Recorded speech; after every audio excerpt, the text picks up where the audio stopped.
Welcome into Shenandoah. Bob Lucky, Fulton Field, TJ Young alongside Jay Soderberg. Had a little bit of a delay here. We were supposed to have a 6 o'clock start, but we had some umpire difficulties, and then we had a really nice flag ceremony put on by Shenandoah Elks Lodge.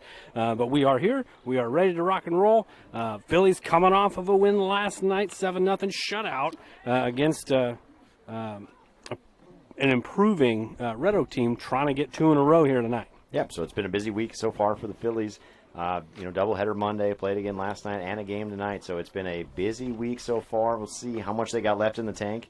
Hopefully they play well here tonight.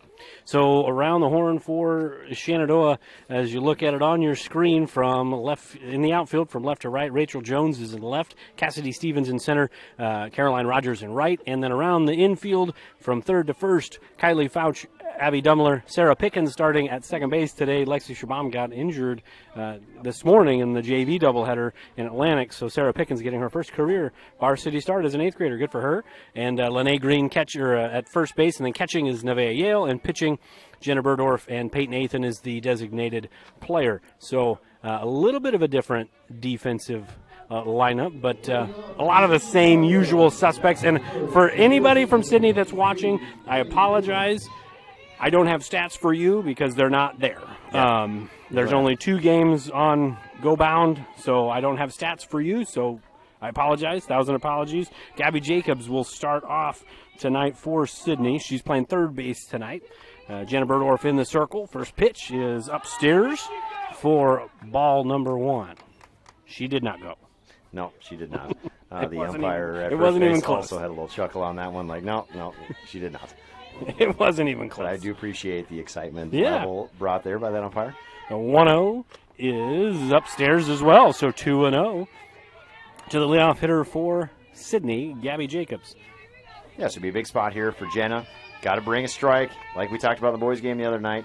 Too many walks kind of doomed them early, and so big time here for Jenna. Start bringing some strikes. And there you go. You spoke it into existence. The first strike of the night for Burdorf. 2 balls and a strike. And also, I do want to point out, Coach, I don't want anybody to get upset if they're watching at home, because we've done a few boys games in a row here and we haven't had any pictures and stuff up. I'm only as good as the information that I have. Is that 2-1 pitch misses down in the dirt, so 3-1.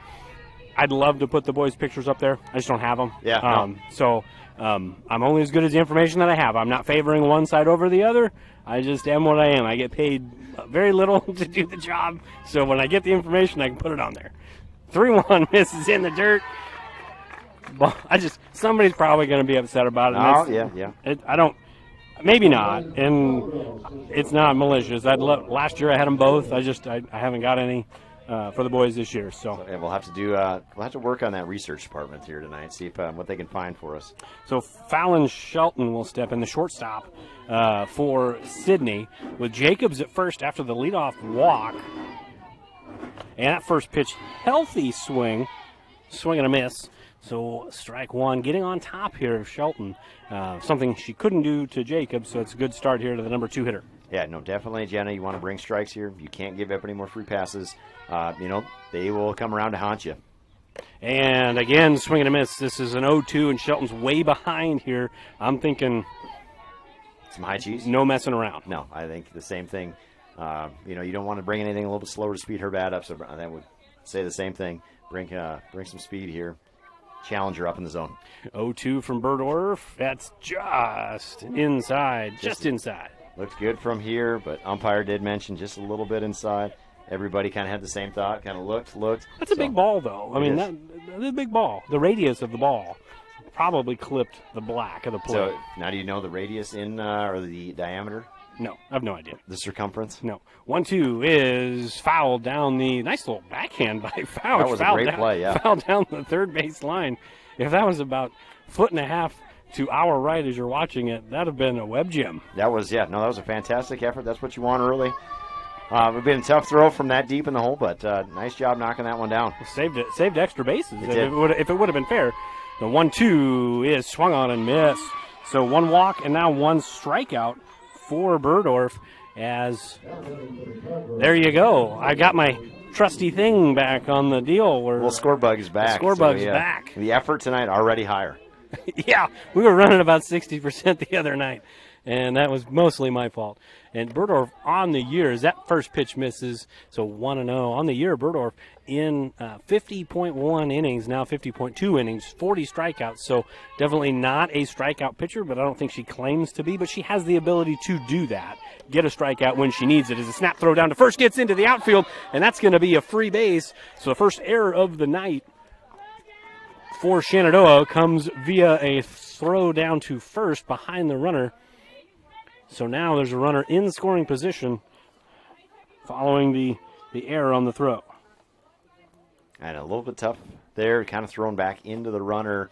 Lene not able to track that one down. And I was wondering if they put a little bit of movement on first base, but they hadn't done much, but they get the runner to second there anyways. 2-0 is popped up to shortstop Dumbler. Dumbler makes the play. So that's going to be an F6 in your books. I know everybody's keeping them at home. Yeah, so nice job there by Abby, charging that one, taking charge, not letting anybody else get in on that one, getting out number 2 and working their way out of the inning here. That's going to bring up Emily Hutt. She's playing left field tonight for Sidney. I'm assuming some sort of relation to the superintendent over there. I would say, probably a good guess. And the first pitch is down and away, so 1 ball and no strikes to Hutt. I don't want to make assumptions, but I just did. So it's a Shenandoah stream. It's not a Sidney stream. I apologize. I'm trying to be fair, though. I'm trying to be fair to everyone. And that one's in for strike 1. So 1-1, they count to the cleanup hitter for Sidney with Jacobs at second base. Would love for the Phillies to strand her there. That'll be a nice start to the game tonight. Get through this inning, get out of that first pitch or the first batter walk.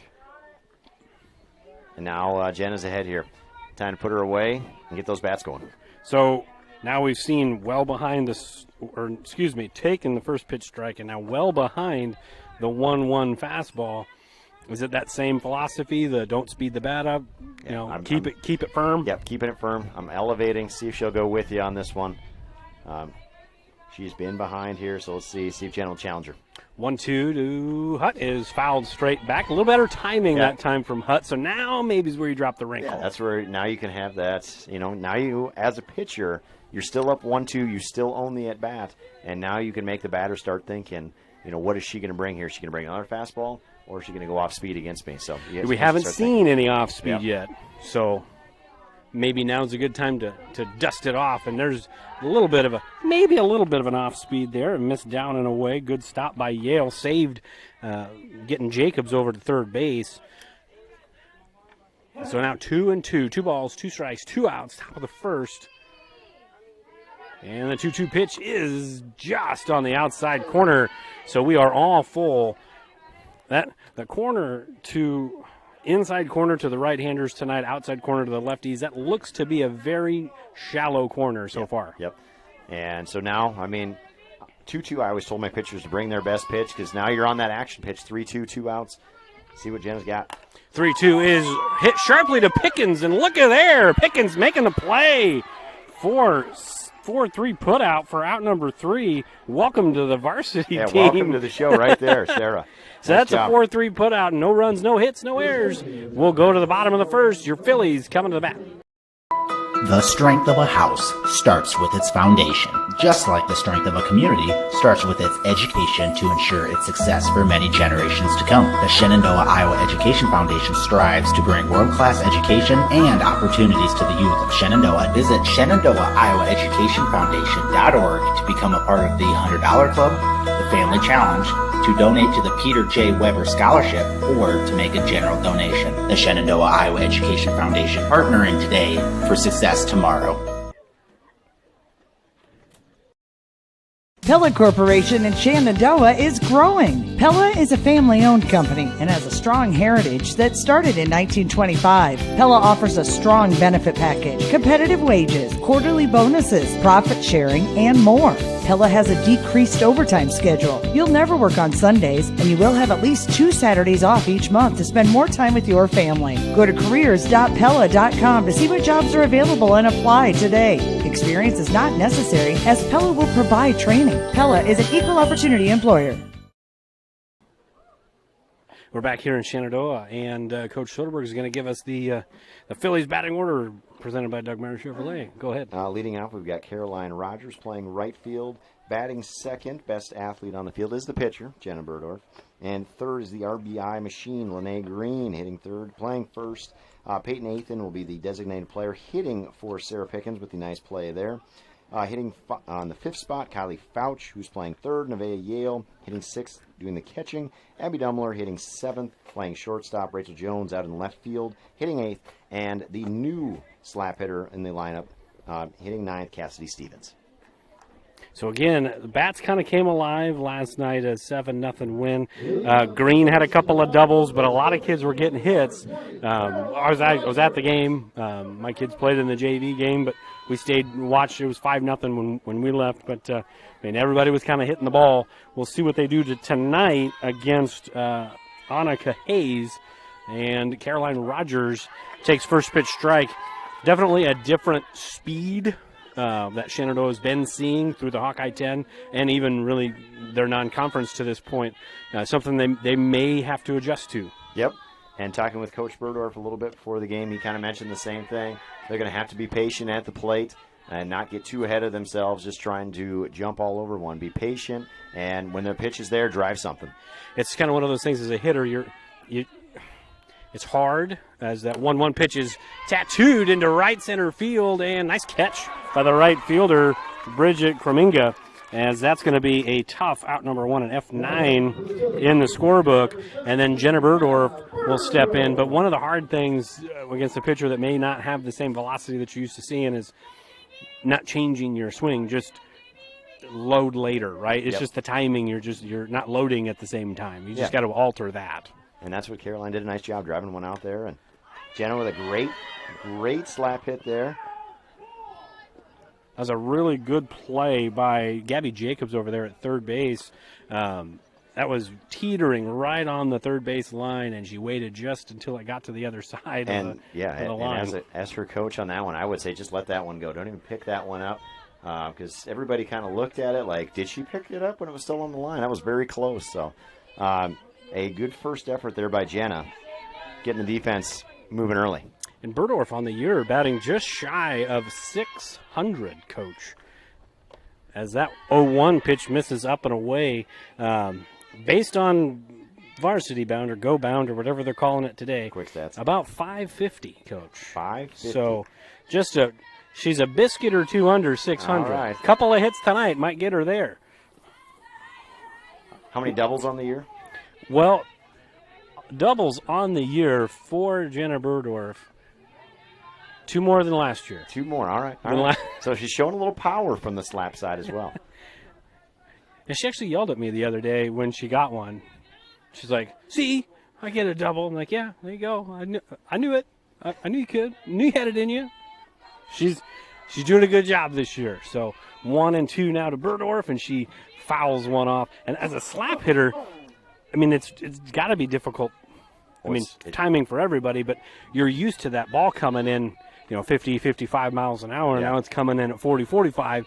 You really got to delay that run-up, that approach. That's definitely, and I'm assuming they probably talked about that and even worked on that a little bit earlier tonight of, how do you get your timing down? Because I said, you kind of see that faster pitching. You kind of get used to that. All of a sudden tonight is you almost have to take another breath before you go. So did a nice job laying off on that 1-2 pitch as well, forcing the count here now 2-2. So now 2-2 from Hayes to Burdorf, and she'll slap one down the line. That would have been a double if it was a 1.5 to the right, 1.5 more in fair territory. That would have been her third extra base. That would have been an extra base. Well, the outfield, and you do a really good job with the camera work most of the time. I say most of the time.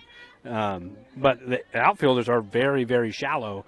So if that would have got by the left fielder, she'd been running. She might even got a triple. Yeah, any time that she can squeak one past the infielder, she's got a chance for 2. 2-2 again is going to be a one hopper in the dirt. So now we're full. Really good plate appearance here so far for Burdorf after Rogers saw a few pitches, and I liked seeing Rogers take it the other way. So to me, that was a really good at-bat. And then this has been so far a really good at-bat for Burdorf. And she swings and misses, but the ball squirts away, and she's going to make it. Not going to help the batting average, but it is going to help the on-base percentage. Yeah, that's not necessarily the way you want to get on first base, but you'll definitely take it. Now you're there, and we'll see what Coach Burdorf puts on here with runner on first and one out. So now Green steps in. You'd mentioned we'd kind of coined the phrase RBI machine. Lene Green last year, 45 RBIs on the year for Shenandoah. She's got 17 of them, so not quite half. As that was a balk right there, as she just didn't let the ball go. No, something you see, something different every day. Yeah, no, that is a first. As soon as she did that one, you could kind of see the oh no, what did I just do? But so now, how do you put that in the book? It's a ball to the batter, and it comes as a balk. Essentially, well, they don't call it; they call it an illegal pitch. But now it's 2-0, and Burdorf, without really, so she's not going to get that steal, to my knowledge, and I could be wrong. They might the Burdorfs may yell at me tomorrow and say she gets the steal. They won't yell at me; they're nice folks. But anyways, 2-0, 2 Green. That misses way upstairs and comes right back to the catcher. Came right back to Lily Peters. And a good decision there by Jenna. You don't want to help the defense out on that one by running yourself right into an out. You've got a 3-0 count here for Lene. Be interesting to see if she's got the green light here or not, or if after that pitch she's going to take one. Yeah, and she's going to take one, and she's going to take a walk. And if I'm Green, I'm just running straight to second base right here. Yeah. But she didn't, and that's okay. Yeah.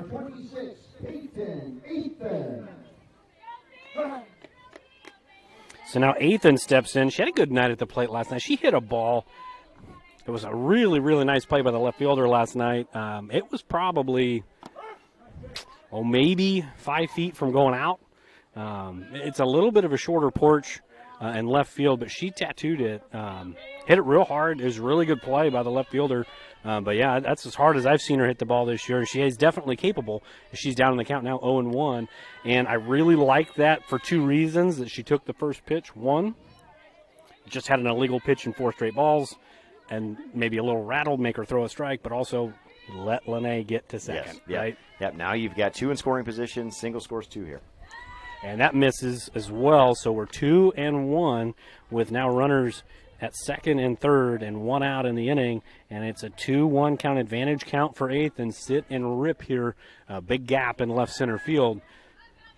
See if she can find a hole out there. That one misses way up and away, so now 3-1 to the designated player tonight. So Peyton Ethan is 1/2 of the dynamic duo tonight, with Sarah Pickens making a really good play at second, and now we'll see if Ethan can do a good job, and she does there, works the walk.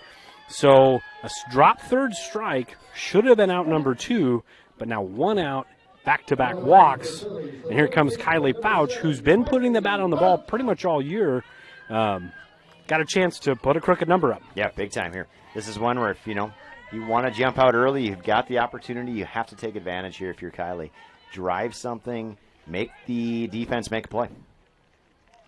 First pitch to Fouch. That misses way up and away. Fouch, 282 hitter on the year. She does have 12 strikeouts on the year, but for the most part, she's, other than 12 strikeouts, she's putting the bat on the ball 40 at-bats. She puts the bat on the ball about 70% of the time. So you got to figure, if it's in the zone, you like your odds, as she does take a strike. So it's now evening the count at 1 ball and 1 strike. Again, I'm not mad at all with her taking a strike there, making the pitcher bring that one in, and just seeing pitches there. Yeah, that drop third strike from Hayes is kind of seemed to rattle Hayes a little bit. Yeah. But now she's finding the zone. 2 of the last 3 back-to-back strikes now. So Hayes trying to wiggle herself out of potential damage here, and Fouch can't go down looking here. Anything close, no. put the bat on the ball. Got to be ready to hit, but yeah, Hayes has done a nice job in his last 2 pitches. And that one was not close, so good eyes. So Fouch even in the count here, 2 balls and 2 strikes with Nevaeh Yale on deck. And Yale has struggled at the plate this year, but 2 hits last night, Coach, with a double. That's good, so yeah. So it's a good starting time to come around a little bit. Yeah, as the weather warms up, hopefully the bats warm up as well. 2-2 skips in. Good stop back there by Peters, who's working real hard so far in the bottom half of the first. She's worked real hard back there so far. She has used all the tools of ignorance back there. The chest protector, shin guards, face mask, she's used it all so far. So full count offering is outside, so 3 consecutive walks, and Shenandoah has the first run of the ball game. It's an RBI for Fouch, and on the season for Fouch, that's going to end up being her 7th RBI and probably the easiest that she'll have. As Nevaeh Yale steps in, see if she can stay hot from last night. Yeah, Kylie, nice job working the walk there. Was down in the count early and did a nice job working herself all the way back. Now Nevaeh's ahead 1-0 in her count. Yeah, you don't want to be the team that says we're not going to swing, and Shenandoah's not been that. But boy, you don't really want to help her right now. No. And I said you're going to make her throw strikes continuously before you start giving away strikes. And good cut there by Hale, and just a little bit off on that one, but see if she can square one up, and it'd be a perfect time to hit another double. I'll say that. You could. It was a nice shot, inside out swing right down the first base line. Maybe attach 3 stakes to that one. Oh, that'd be nice. Just outside, boy. That was a good pitch from Hayes there. That was a really good pitch. Looked really close, and there's nothing worse as a pitcher when you're struggling. You think that you've got multiple strikes there, but nothing so far. But good patience shown by the Phillies. 2-1 to Yale, and that misses outside for sure. So 3 balls and 1 strike, and Hayes really, really laboring here through the first inning, and really just 1 run so far, but just a lot of pitches and a lot of stressful pitches so far. Yep. And this is the point where your fielders start getting a little bit bored out there, and so after you've had 4 or 5 straight walks in a row, and unfortunately for Sidney, the merry-go-round has started. Good for the Phillies, though, as they are staying patient, now are up 2-0. So another RBI on a walk, and for Nevaeh Yale, that's going to be her 5th RBI on the season. So a couple of kids not getting RBIs that much yet this year, picking up a couple RBIs via the walk, but still getting a couple RBIs, and they still count. Yeah, RBIs count, same way. So it looks like we're going to have a pitching change coming in here for Sidney. But a lot of pitches shown, but really good patience shown here by the Phillies hitters early in this first inning. So if there is going to be a pitching change, and I believe you, I think you're correct, we're going to step aside, pay some bills. We'll come right back with the changes. We'll be back. It's going to be Abby Dumler coming up, and then Rachel Jones will be on deck with Cassidy Stevens in the hole, and top of the order to follow if Shenandoah can keep it going here in the bottom of the first. We'll be back here in about 60. From large projects to daily tasks, we can help at Miller Building Supply in Shenandoah. This is Josh, and we pride ourselves on quality products, knowledge, and service. We're always available for advice on the projects that take years to design or the issues that need fixed in a hurry. And we offer free estimates on anything and everything you need to complete both. When you have a demand, we offer the supply. Miller Building Supply in Shenandoah. This is Kane with Gowing Plumbing. Gowing Plumbing is the name to remember for 24-hour service. That includes after hours and weekends, because that is when problems usually occur. We're located in Shenandoah, but we also serve the surrounding communities. That's the way it's been done for more than 70 years.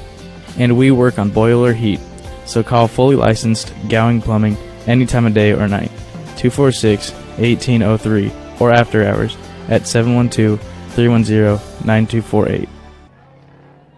We're back here in Shenandoah. It's 2-0 now to Abby Dumler. They did not make a pitching change, so it looks like Hayes is staying in there, but still just consecutive balls here to Abby Dumler. And for my money, you can't throw balls.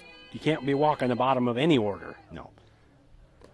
And that's 3 straight again. And it was interesting, though. The center fielder, that's what kind of made me think of it. The center fielder came running in for Sidney, but then I don't know if just needed some sunglasses or something like that, but then Hayes stays in the game to do the pitching.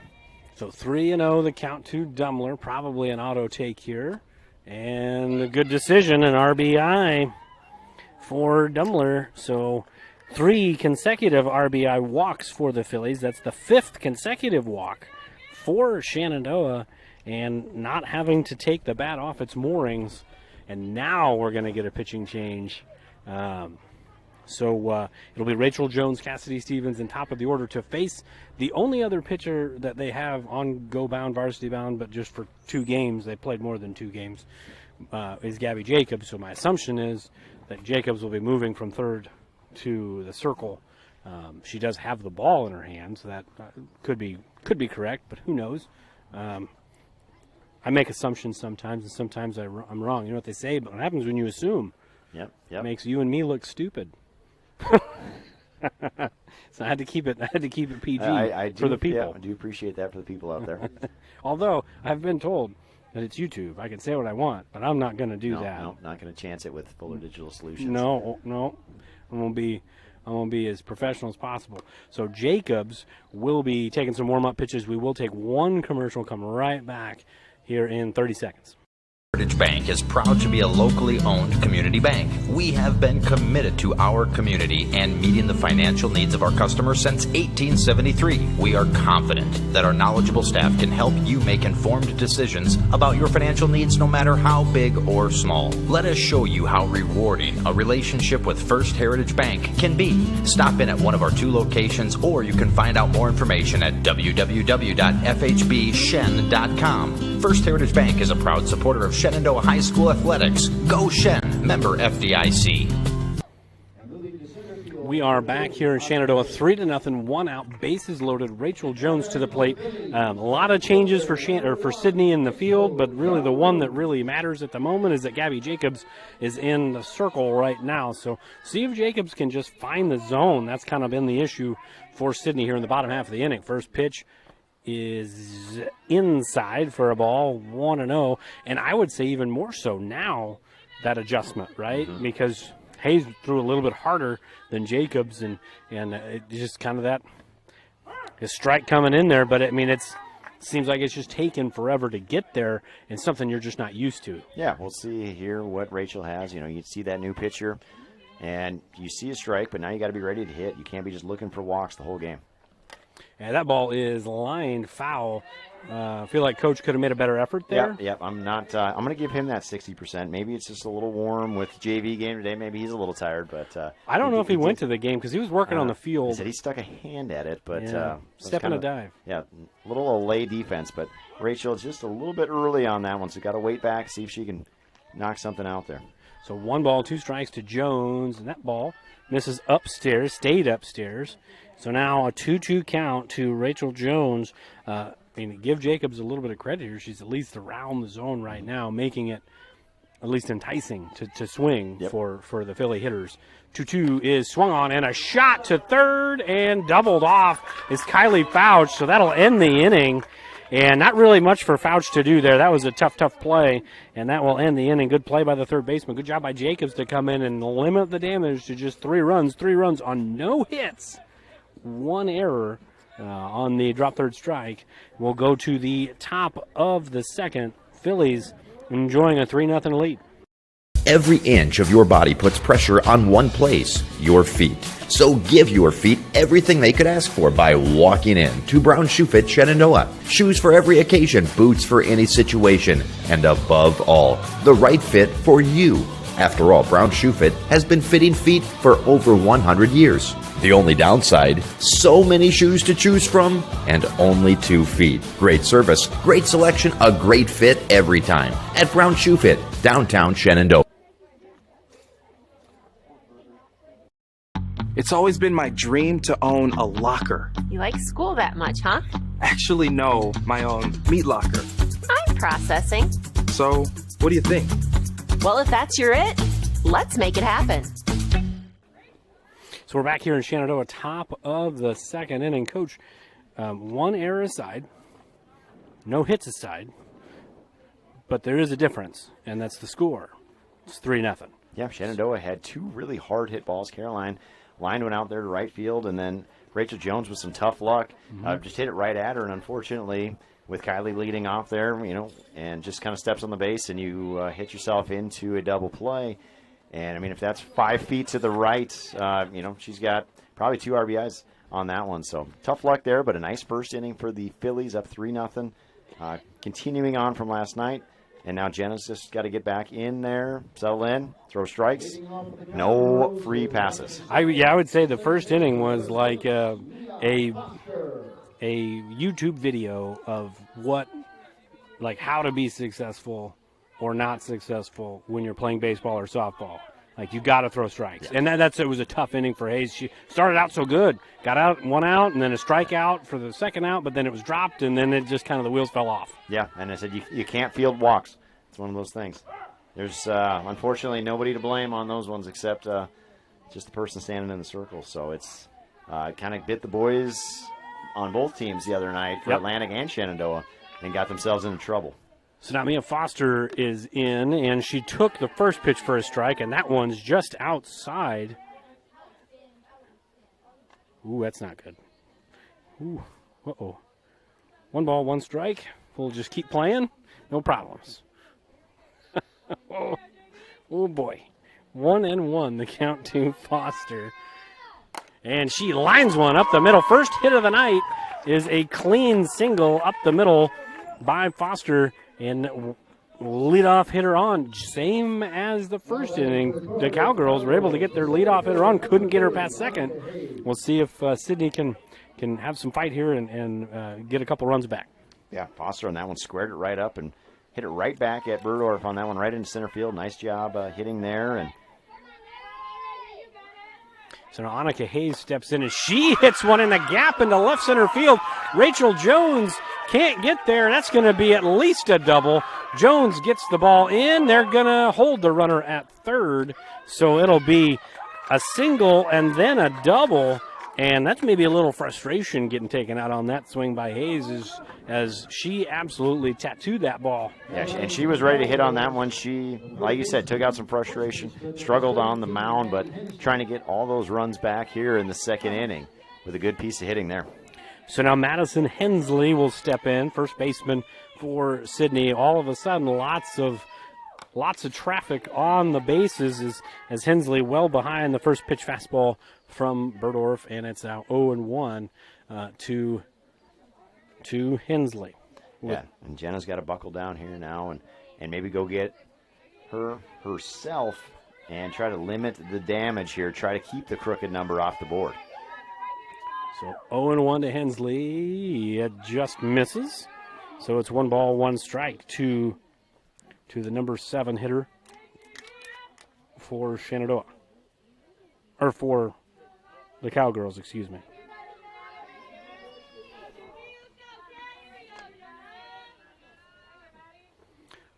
One in for strike number 2. Good pitch by Burdorf. Now you got Hensley right where you want her. You got to put her away with 8-9 due up. Could limit some damage here. Yeah, no, nice pitch there. And I would, if I'm Jen, I would challenge her again. See if she is ready to hit and just bring it right there. 1-2 pitch is fouled straight back into the netting and onto the gravel. So 1 ball, 2 strikes again. And Sidney much better at bats here in this inning than they had in the first inning. Yeah, they've been ready to hit this inning, and they've been all over it. So let's see if Jenna can take her herself here, get that first out of the inning. 1-2 again to Peters, and that's going to be popped up to Fouch. Never a doubt. Almost squirted out of the top end of the glove there. But Hensley's out for an F5 put out, and that's 1 out, and now Lily Peters steps in. Yeah, that's perfect. No advancement from any of the runners. Kylie did a nice job on that one, squeezing it. Like you said, it kind of looked like it was slipping out there, but got that first out, and now everybody can take that deep breath. Go get another one. So now Peters steps in. 2 Cowgirls in scoring position. That ball misses outside, so 1 ball, no strikes to the catcher for Sidney.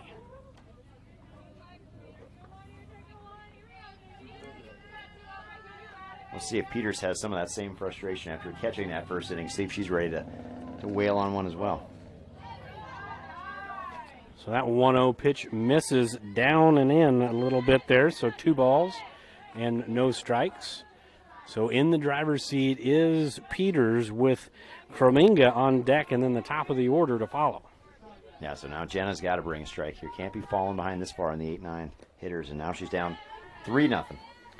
So you got to imagine you're in the universal take here, unless Peters is a 400 or 500 hitter. Maybe she is. I don't know. But I would think it's going to be that universal take and make her throw me a strike. Yeah, definitely. 3-1, missing downstairs, so loading the bases. Second walk of the night for Burdorf. She had 1 in the first inning to lead off the game, but now bases loaded, something that Shenandoah had for about an hour and a half in the bottom of the first. Now Sidney trying to return the favor, see if they can get some runs here. Bottom of the order, Bridget Krominga, who made a really nice play in the bottom half of the first. Yeah, and it'll be important here for the fielders. Make sure you know where you're going with the ball. If you have one hit hard at you, you're going home, but if not, just getting it out. So missing downstairs, 1 ball and no strikes to Krominga with Gabby Jacobs on deck. The top of the order due up after Krominga for Sidney. We'll see if Burdorf can get in there with strike 1. That one is swung on and missed, so 1-1. Good comeback there by Burdorf. Yep, she's got to bring strikes here. She's been a little bit low in the zone, but now with the 9-hitter up there, go and challenge right now. And that 1-1 pitch missing just down.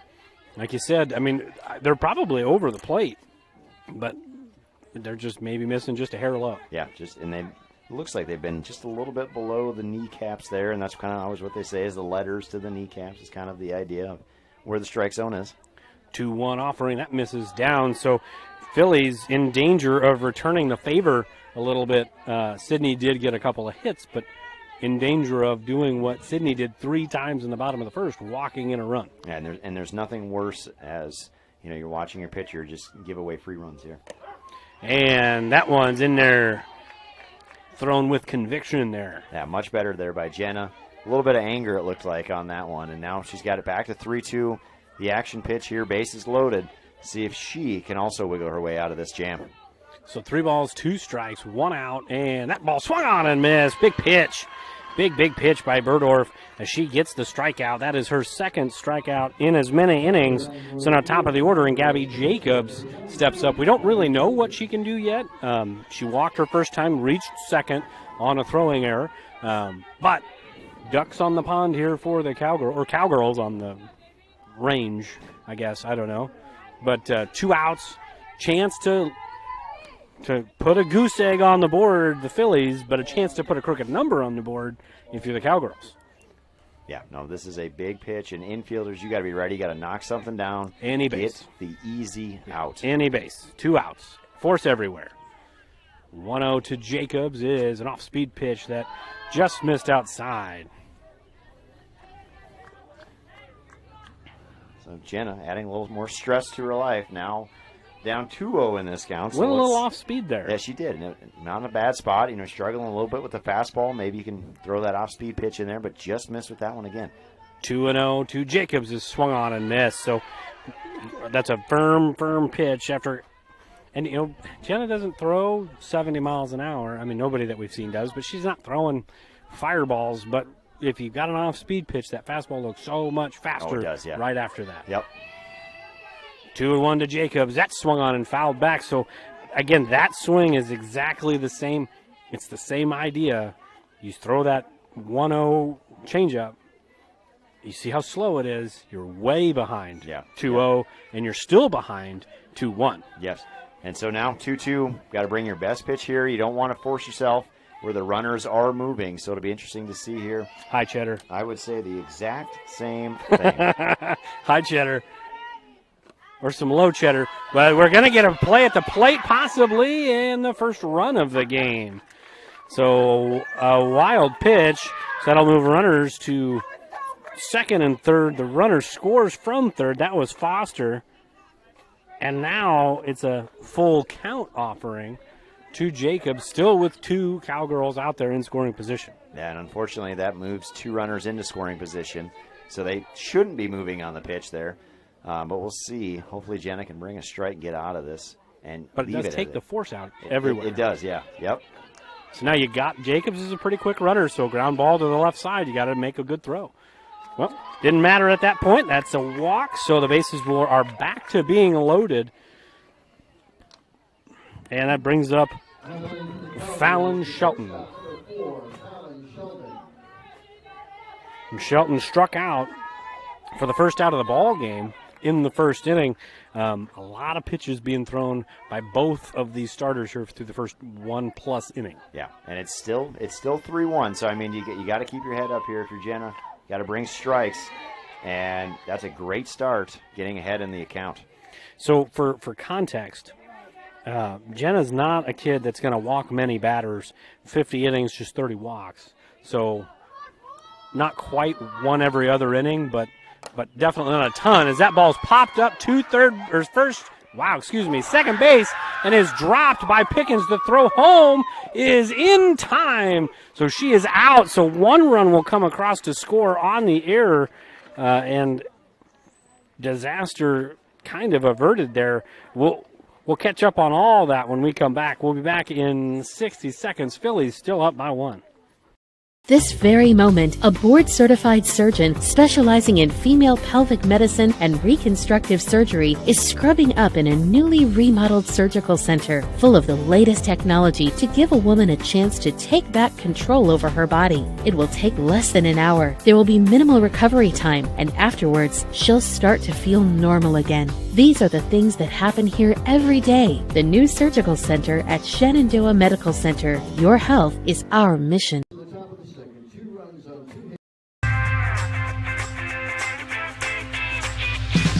Here it is. This is where my passion is my major.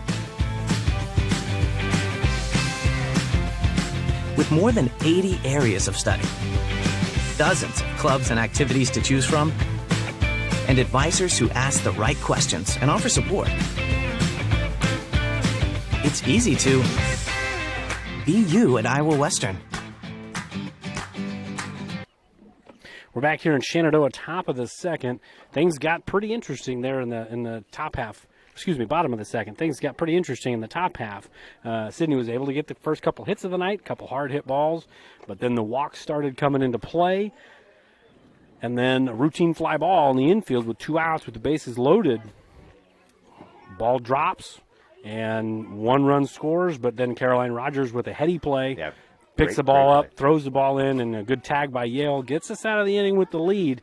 Could have been a lot worse, but you kind of feel like you gave Sidney some runs there. Yeah, definitely. You let them right back in. You had that 3-0 lead, and now you give them a little confidence. Like all of a sudden, it's 3-2. They're right in this ball game. Oh, absolutely. Yeah, absolutely. And it's a long game, and Shenandoah hit the ball hard there in the first inning. Rogers hit a seed into the outfield. Just really good play by the right fielder. That's another term I haven't used in a while. That was good. Thanks. Now we'll see if Cassidy Stevens double deuces can get something started here for the Phillies. Maybe their first hit of the night, as Jacobs pitches to Stevens and misses outside and low. Stevens, .231 hitter on the year, and so far no extra base hits. So perhaps tonight is the night. Yep. And she's going to have to check her timing a little bit. She is moving just a little bit.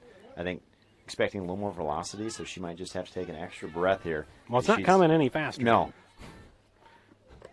And I said she's about to her point, and the ball seems like it's only about halfway there. So I always hated that.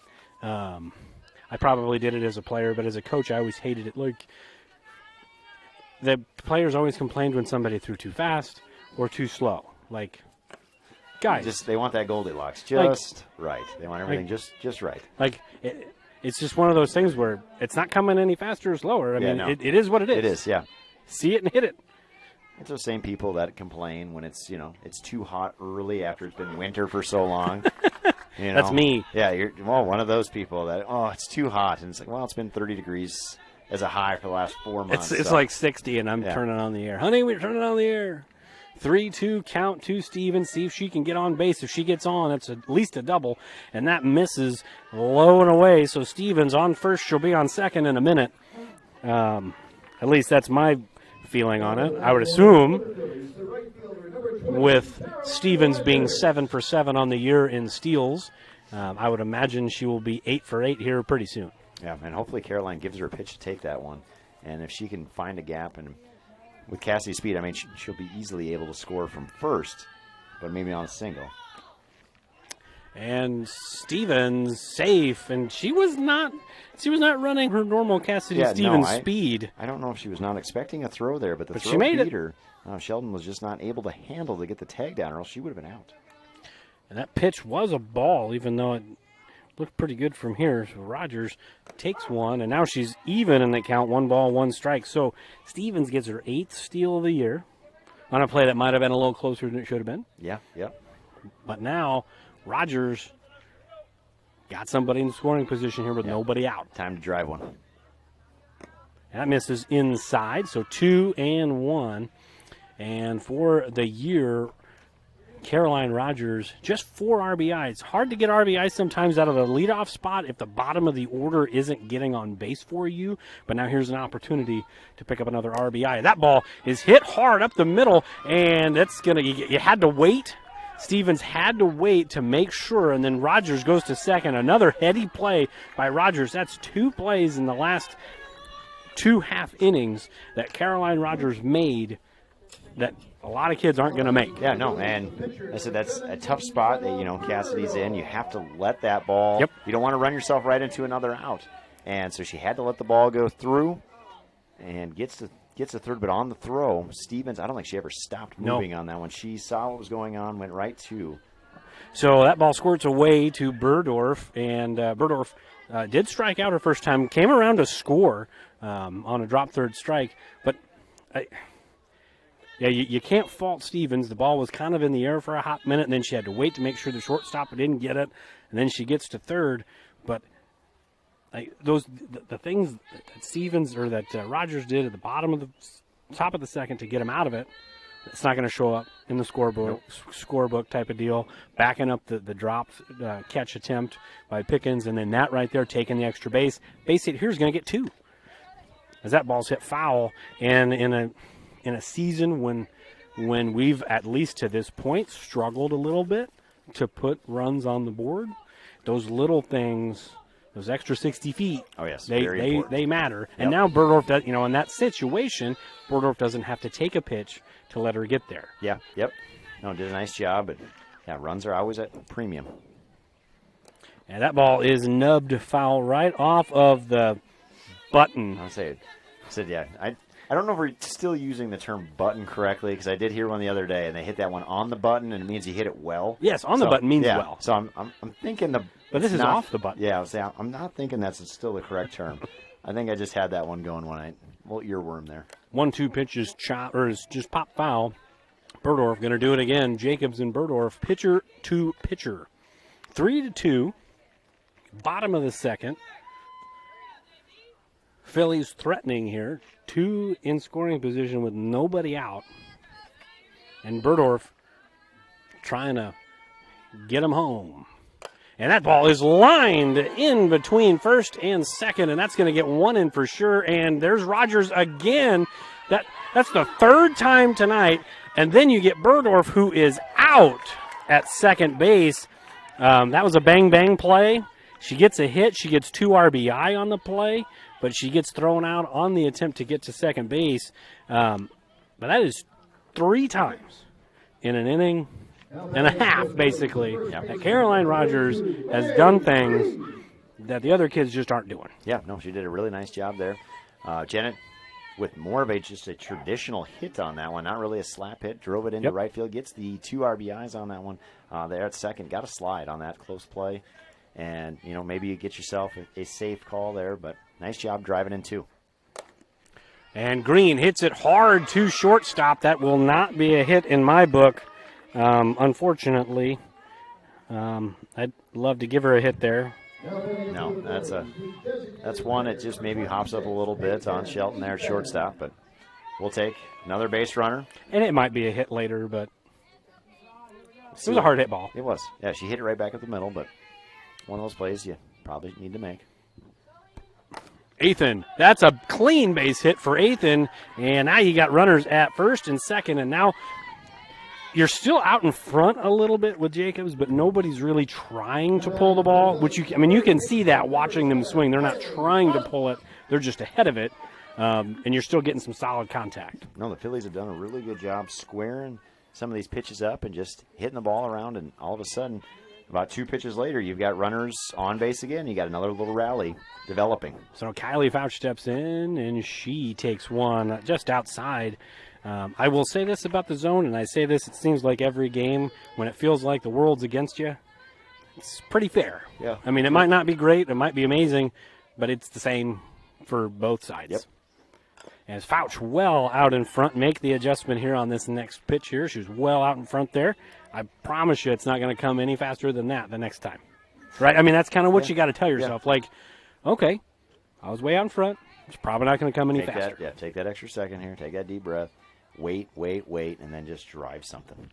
1-1, and that misses outside. So 2-1, Fouch in the driver's seat here, and Fouch, no official at-bat. She did get an RBI in the first inning on a free pass, so her second plate appearance, but she is 0 for 0, Coach. 2-1, and that's hit off of the ground. Good backhand, but that's a clean single because nowhere to go. So Fouch, infield single, and we'll take it. Yeah, nice job by Shelton fielding that one, and just, I said, unfortunately, with her momentum taking her away from, she tried to make a play at third, but Green with good speed to get there, but a nice job by Fouch, maybe getting a little impatient on that one, going down and to kind of golf that one, but maybe you should recruit her. I'm thinking about it. I mean, her dad, he does coach the boys team, so I think maybe we could have something here. So Nevaeh Yale stepping into the box, swings and misses at a ball very similarly placed to where Fouch just last swung. But I'm seeing Larry Pickens out there by the second tree in right center, left center field, and that's exactly where she hits it. That's going to get one in for sure, maybe two. It will get in two, and Fouch is safe at third. It's going to be a 2 RBI double, and that is a nice crooked number so far for Shenandoah. That was a great piece of hitting. Nostradamus over here talked it into existence, but Hale with a great job on that one, driving it into the gap, scoring 2, putting 2 more runners in scoring position, and the Phillies are real close to pushing their run total already into double digits in the second inning. Yeah, I was just I couldn't even finish my thought. It happened so fast. But as I see Larry Pickens out there by the second tree there, I was really feeling like something was going to get hit out that way, and boy, it was about 20 feet to the right of him as we're looking at it. Yeah, no, that was a good piece of hitting there. And see if Dumler here can keep this inning going, find a spot, have 2 more RBI chances for the Phillies.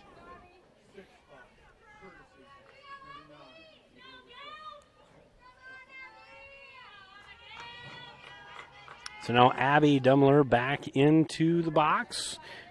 She walked her first time up. And she swings and drives one. Took a funny hop over the third baseman's glove, and now it's an RBI, just a single for Abby Dumler, but she needed that, and so did the Phillies. So that's the 6th hit of the inning for Shenandoah and the 5th run of the inning for Shenandoah, still threatening with just 1 out and runners at the corners for Rachel Jones. Yeah, that was a great piece of hitting there by Abby. Seeing that first pitch, just driving it through the 5.5 hole, and now they got runners on first and third. And Rachel Jones hits one to short, and the play to second is not going to be in time. Throw got away. It's going to end up being a fielder's choice on the play. The run will score. I don't know if I give him an error because I feel like she would have made it anyways. Yeah, no, it was a good play, but it was really good hustle by Dumler to make it a close play. I mean, if she's just loafing her way down there, that's an easy out. But Rachel Jones, out of the 8 spot, has squared it up 2 times. Must be that golfer in her that she's ready to hit. So Cassidy Stevens, who led off the inning and scored, stole second, barely, and scored. But it's 9-2 in a game that was 3-2. Just 1 out here in the bottom of the inning. And Stevens lets it go. The ball squirts away, and now both runners advance. So Jones is at second, and Dumler is at third on the pass ball. So 2-0 is the count. Same thing here for Stevens. You got 2 in scoring position. Push yourself into that double-digit total here. 2-0 is slapped foul down the first base line. 2-1, 2 double deuces. Best center fielder in the Hawkeye 10 defensively. A little spinner on that one. You could see that, the way that one was spinning. She kind of hit that one right off the end, but kind of pulled it then with her as she was going on that one. Kind of a weird-looking foul ball. 2-1, and Stevens did offer at that, and nobody goes. So 2-2 to Stevens with just one out still in the inning. Top of the order to follow Caroline Rogers, who singled and scored already in this inning as well. Made a couple of really good base running plays in this inning to kind of fire start everything. But now the 2-2, and Stevens chops it right back to the pitcher. And out at first, but scoring is Dumler. So it's going to be an RBI fielder's choice. Good base running there by everybody. Good job by Stevens, the number 9 hitter. Put the ball in play, get a run in. Yeah, and that's exactly what you want out of your 9 hitter, is you're putting the ball in play. That was a really nice job on the mound there to look the runner back. Jacobs did exactly what she was supposed to. Made a good throw to first, but just, better speed by Dumler to make it an easy run. That's what speed do. Yeah, that was perfect. And I said, now you got Rogers, who should be looking to see if she can hit one into those trees out there on this one. Put this thing at a 12-2 game now. And she did take the first pitch. Second pitch is just tattooed, but in that 5.5 hole that you like to talk about, Coach. But there's that elusive 5th RBI of the season for Rogers. And again, you can't get RBI if you can't get anybody on base. They're getting kids on base in the bottom of the order, turning that lineup over for kids like Rogers and Burdorf to start knocking people and the in. Bottom of the order has done a great job tonight. You haven't found an easy out here against Shenandoah tonight. Everybody's been ready to hit, putting the ball in play. And it's amazing how that, like you say, hitting is contagious. And it's been great here so far. Rogers with her 15th steal on the year to lead the team. And Burdorf up on the count, 1 ball, no strikes. I would not be surprised if we don't see number 16 here. That ball swung on, missed, and there's another one. Yeah. Just the way that was going there, it looked like Coach Burdorf didn't really get a sign. It was just kind of a point and point to the base, and she was coming.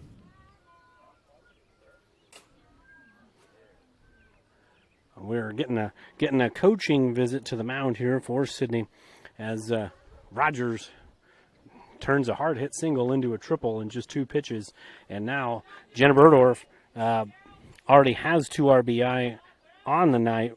She's 1 for 2. Got a chance for her 3rd of the night in just the 2nd inning. Yeah, no, this is it's been a nice start here for the Phillies, putting 11 runs through 1 2/3 innings. So it's been a good start for the offense. It's continued from last night, and as you see, that 4th game in 3 days for a lot of these girls, and some I'm sure played JV this morning. You kind of look at how much energy are they going to have, and the hitters have done a great job being ready to hit. Haven't chased, because sometimes when you see a lot of balls, you kind of get a little impatient and you want to just go swing, and they've done a good job waiting back, and then when they get the strikes, they've done a good job hitting. And I really like, we've talked about it a little bit throughout the course of this early start of the game. We haven't seen kids like swinging out of their shoes right now. Like, they're still taking their normal swings. They're hitting the ball hard, and they're finding some holes right now as Burdorf swings and hits it right back up the middle to Jacobs, and that will end the inning. So in the inning, an 8-burger for Shenandoah on 7. Count them, 7 hits, 1 error, and 1 left. We go to the top of the 3rd. Shenandoah up by 9.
back here in Shenandoah. It is the top of the third. A game that was 3-2 going into the bottom half of the last inning is now 11-2.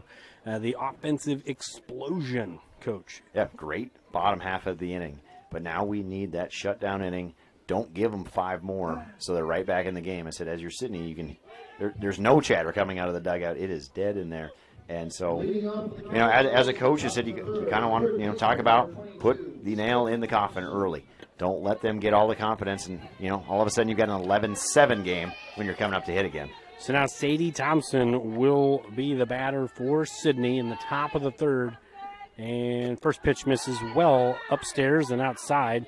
1 ball, no strikes. Thompson popped out to, basically shallow shortstop there. There's a really nice play by Dumler back in the first inning for the second out of that top half of the inning. And that pitch, again, up and away. So maybe just a little bit of a release point issue, just kind of a woo-saw moment behind the circle. Get yourself centered, breathe out of the right eyelid. Yep. And find it, right? It is. It's one of those things. There you go. Just kidding. Just a little bit up, the umpire mentioned. Boy, that on looked one. good. Yeah, it did. And that's one, after you have that nice inning, you don't want to come out and start, but you kind of sit there for a long time. And it's important here. Jenna finds the zone. I think she found it on the last pitch. That time, it's almost kind of like one of those deals where, boy, you just got to put it right where that glove is tonight. Yeah. Because that last one looked pretty good. And there's been some pitches for Sidney tonight, too, where, boy, they look pretty good. So it's going both ways here. The 3-1, that ball swung and popped foul back and out of play. It's staying on the netting and falling innocently to the ground. And Berdorf's done a good job of working the count back full after being down 3-0. Yeah, no, big pitch here for Jenna. Challenge. No need to nibble on the corners. I don't think you can tonight. But I said, just throw it right down, set the glove right down the middle, just challenge. That ball missed inside, so Thompson works the leadoff walk. Just kind of an uncharacteristically, wild's not even the right word. She's not throwing a lot of dirt balls or balls that are hitting the backstop. Maybe just off by 6-8 inches to the upstairs or down or right or left. Just not quite there yet. Yep, no, just a little bit off. Wrong eyelid. Yep, maybe watched too much of her brother's golf game this morning, so we'll see. How'd they do? We had a good showing at Shenandoah this morning. We had over 20 kids, and I do believe Bowen brought home a trophy. What grade levels are we working with? It was 14 and under. That was the age range, and so I couldn't have played. No, but I had all the way from age 6 to 14. I had golfers in all ability levels. Hutt hits that 1-0 pitch, and that went right past Pickens there. Clean base hit. So runners at first and second. Third hit of the night for Sidney. So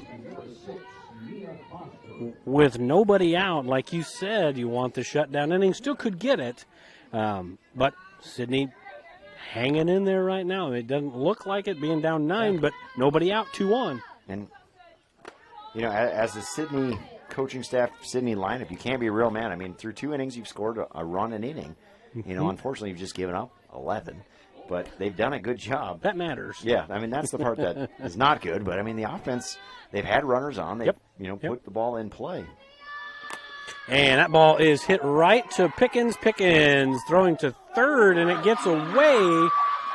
That's going to be an error, a run, and both runners will move up. So the third error of the inning or of the game for Shenandoah, and probably one of those plays that if you look back and watch it, just take the out at first, right? Yes, yep. And Sarah, you can see the thought process of, we can get the runner out at third, but with a ball that's not hit that hard, that's a long throw to make, and with a hesitation, you got no chance. Just take the run or get the out at first, get the runner out there. But the throw allows one to score, now it's 11-3. Still no outs. One out. Nobody out. There's nobody out. And that ball's hit to shortstop, and that ball gets away. So that will be a run, and maybe 2. The run is going home, so 2 runs will score on the second consecutive error in the inning for Shenandoah. That's now 4 errors in 2+ innings. And it's not one person, it's kind of everybody. and just need to take a deep breath as Coach Burdorf's going to come out and try to settle the troops down here, but definitely not what you were wanting if you were Shenandoah here in the top half of the third, a game that was a 9-run lead, like you said. You don't want it to be 11-7. We're flirting with that right now. No, we're real close to that, and unfortunately, I said so far, this has got the makings of about a 3.5 to 4 hour, 25 to 22 type of softball game. I think it will settle in eventually. I think sometimes watching games like these, a tight zone tends to lead to base runners, right? Yeah. Free pass walks, right? Then kids will start hitting the ball, coupling with the errors or with the walks, and then now all of a sudden you get the high scores, but kids tend to adjust to that, and then it kind of levels off. I mean, even the game the other night with our boys in Atlantic, 13-12, right? It was crazy for a little while, but then it kind of leveled off and turned into normal baseball. Yeah, no, and this is one of those games so far. I mean, we've been on the air for, a little over an hour. A little over an hour, and we have played. Nobody out. Yeah, 2 innings here so far. So it's been you don't want to say slow-moving softball game, but it has not been a brisk. That ball hit to second. Nice play by Pickens.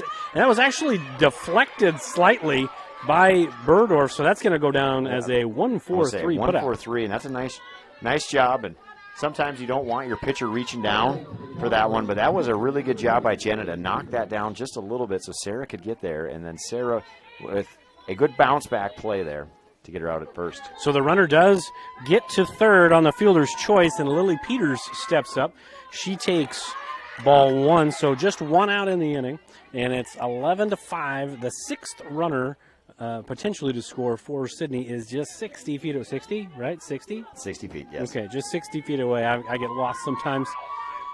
And that ball's just inside, so it's 2-0. Peters walked her first plate appearance, so she is 0 for 0. And she actually got thrown out at third to end the second inning. And that pitch swung on and missed. Big swing by Peters. You really don't, and we've talked about that a few times tonight, just certain swings you just don't really want to speed it up. Nope. I bring the same thing right there if I'm Jenna.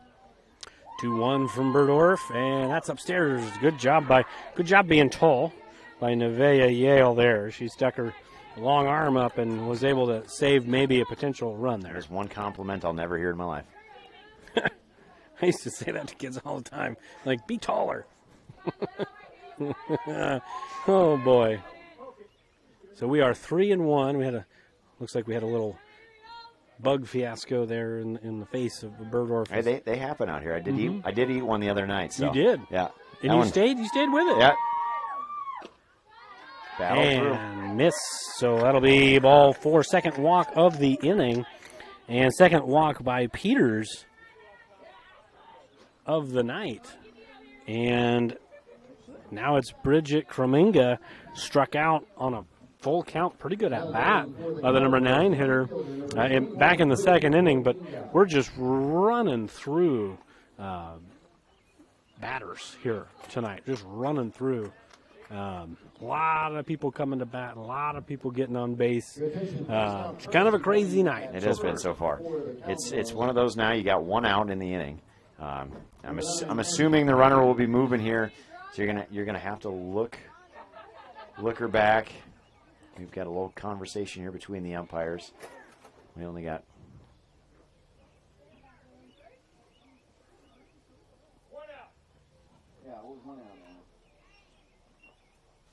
So I'm assuming crisis averted. Yeah, she'll be moving here, but you got to look her back at third, get an out. It's one of those things you'll probably give up the run, but just get an out. Yep.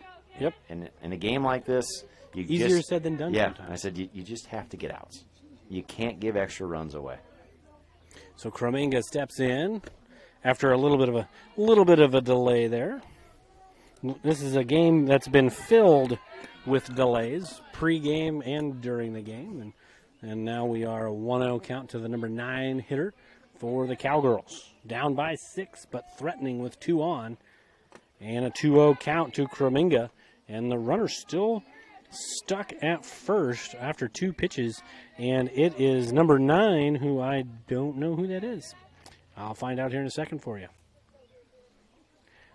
It is Ashlyn Hayes, 8th grader. That 2-0 pitch is swung on and missed, so I'm assuming some sort of relation to the starting pitcher of tonight's game, Annika Hayes. Yeah, I would say. Probably some sort of relation. Yeah. Don't want to assume. I'm good. I just did. You know, they're sisters. Could be. Cousins. Some sort of relation over there. 2-1 to Kreminga. The right fielder for Sidney. 2-1 offering is right there, but just inside. And there goes Hayes. Boy, that looked good. Maybe she's just setting up inside. I don't know. Yeah, I said, trying to watch where she is behind the plate, but it just seems like a frustrating night for pitcher and catcher on both sides. 3-1 offering swung on and missed. So Kreminga, last at bat, worked it full. Burdorf ended up winning that battle. It's 3-2 again. See who wins the battle this time. It's Kreminga, so the bases are loaded. 3rd walk of the inning. I mean, softball's different than baseball. You can have, as far as pitch counts and all that fun stuff, it's more of a natural throwing motion. You don't have to worry about that kind of stuff as much. But Peyton Nathan did just throw last night 7 full innings. I suppose you could probably go to her, but it's probably something that Coach Burdorf was hoping to avoid because they got Clarinda tomorrow night on the road. Yeah, so, I mean, it's been one of those weeks here for Shenandoah. You just look at it and go, oh, boy. That ball's popped up. That's going to be a tough play, and it's going to be a fair ball. And 1 run will score for sure. The throw home not in time. So just a little Texas leaguer in that little triangle out there gets an RBI in for Gabby Jacobs. And it's now 11-6. And that's a tough play. It's put in a perfect spot. It's, like you said, the Bermuda Triangle out there that nobody really could get to. Pickens had a good hop on that one, but unable to track it down. So now we got 11-6 and only 1 out. So now Shelton steps up to the plate. She is 0 for 2 officially because I have the official book. She struck out and reached on an error her last inning, or her last time up, did drive in a run. So 0 for 2 with an RBI. And that ball is fouled straight back. So 1-1. I mean, obviously, you didn't want to give up a 4 spot in the inning, but you really got to try to minimize as best you can. You had a 3-run lead. It turned into a 1-run lead. Then you had a 9-run lead. Like, you want to keep it. Yeah, keep them at arm's length, right? Yeah. That ball missing down. So 2-1 as Shelton up in the count here. Bases full of Cowgirls.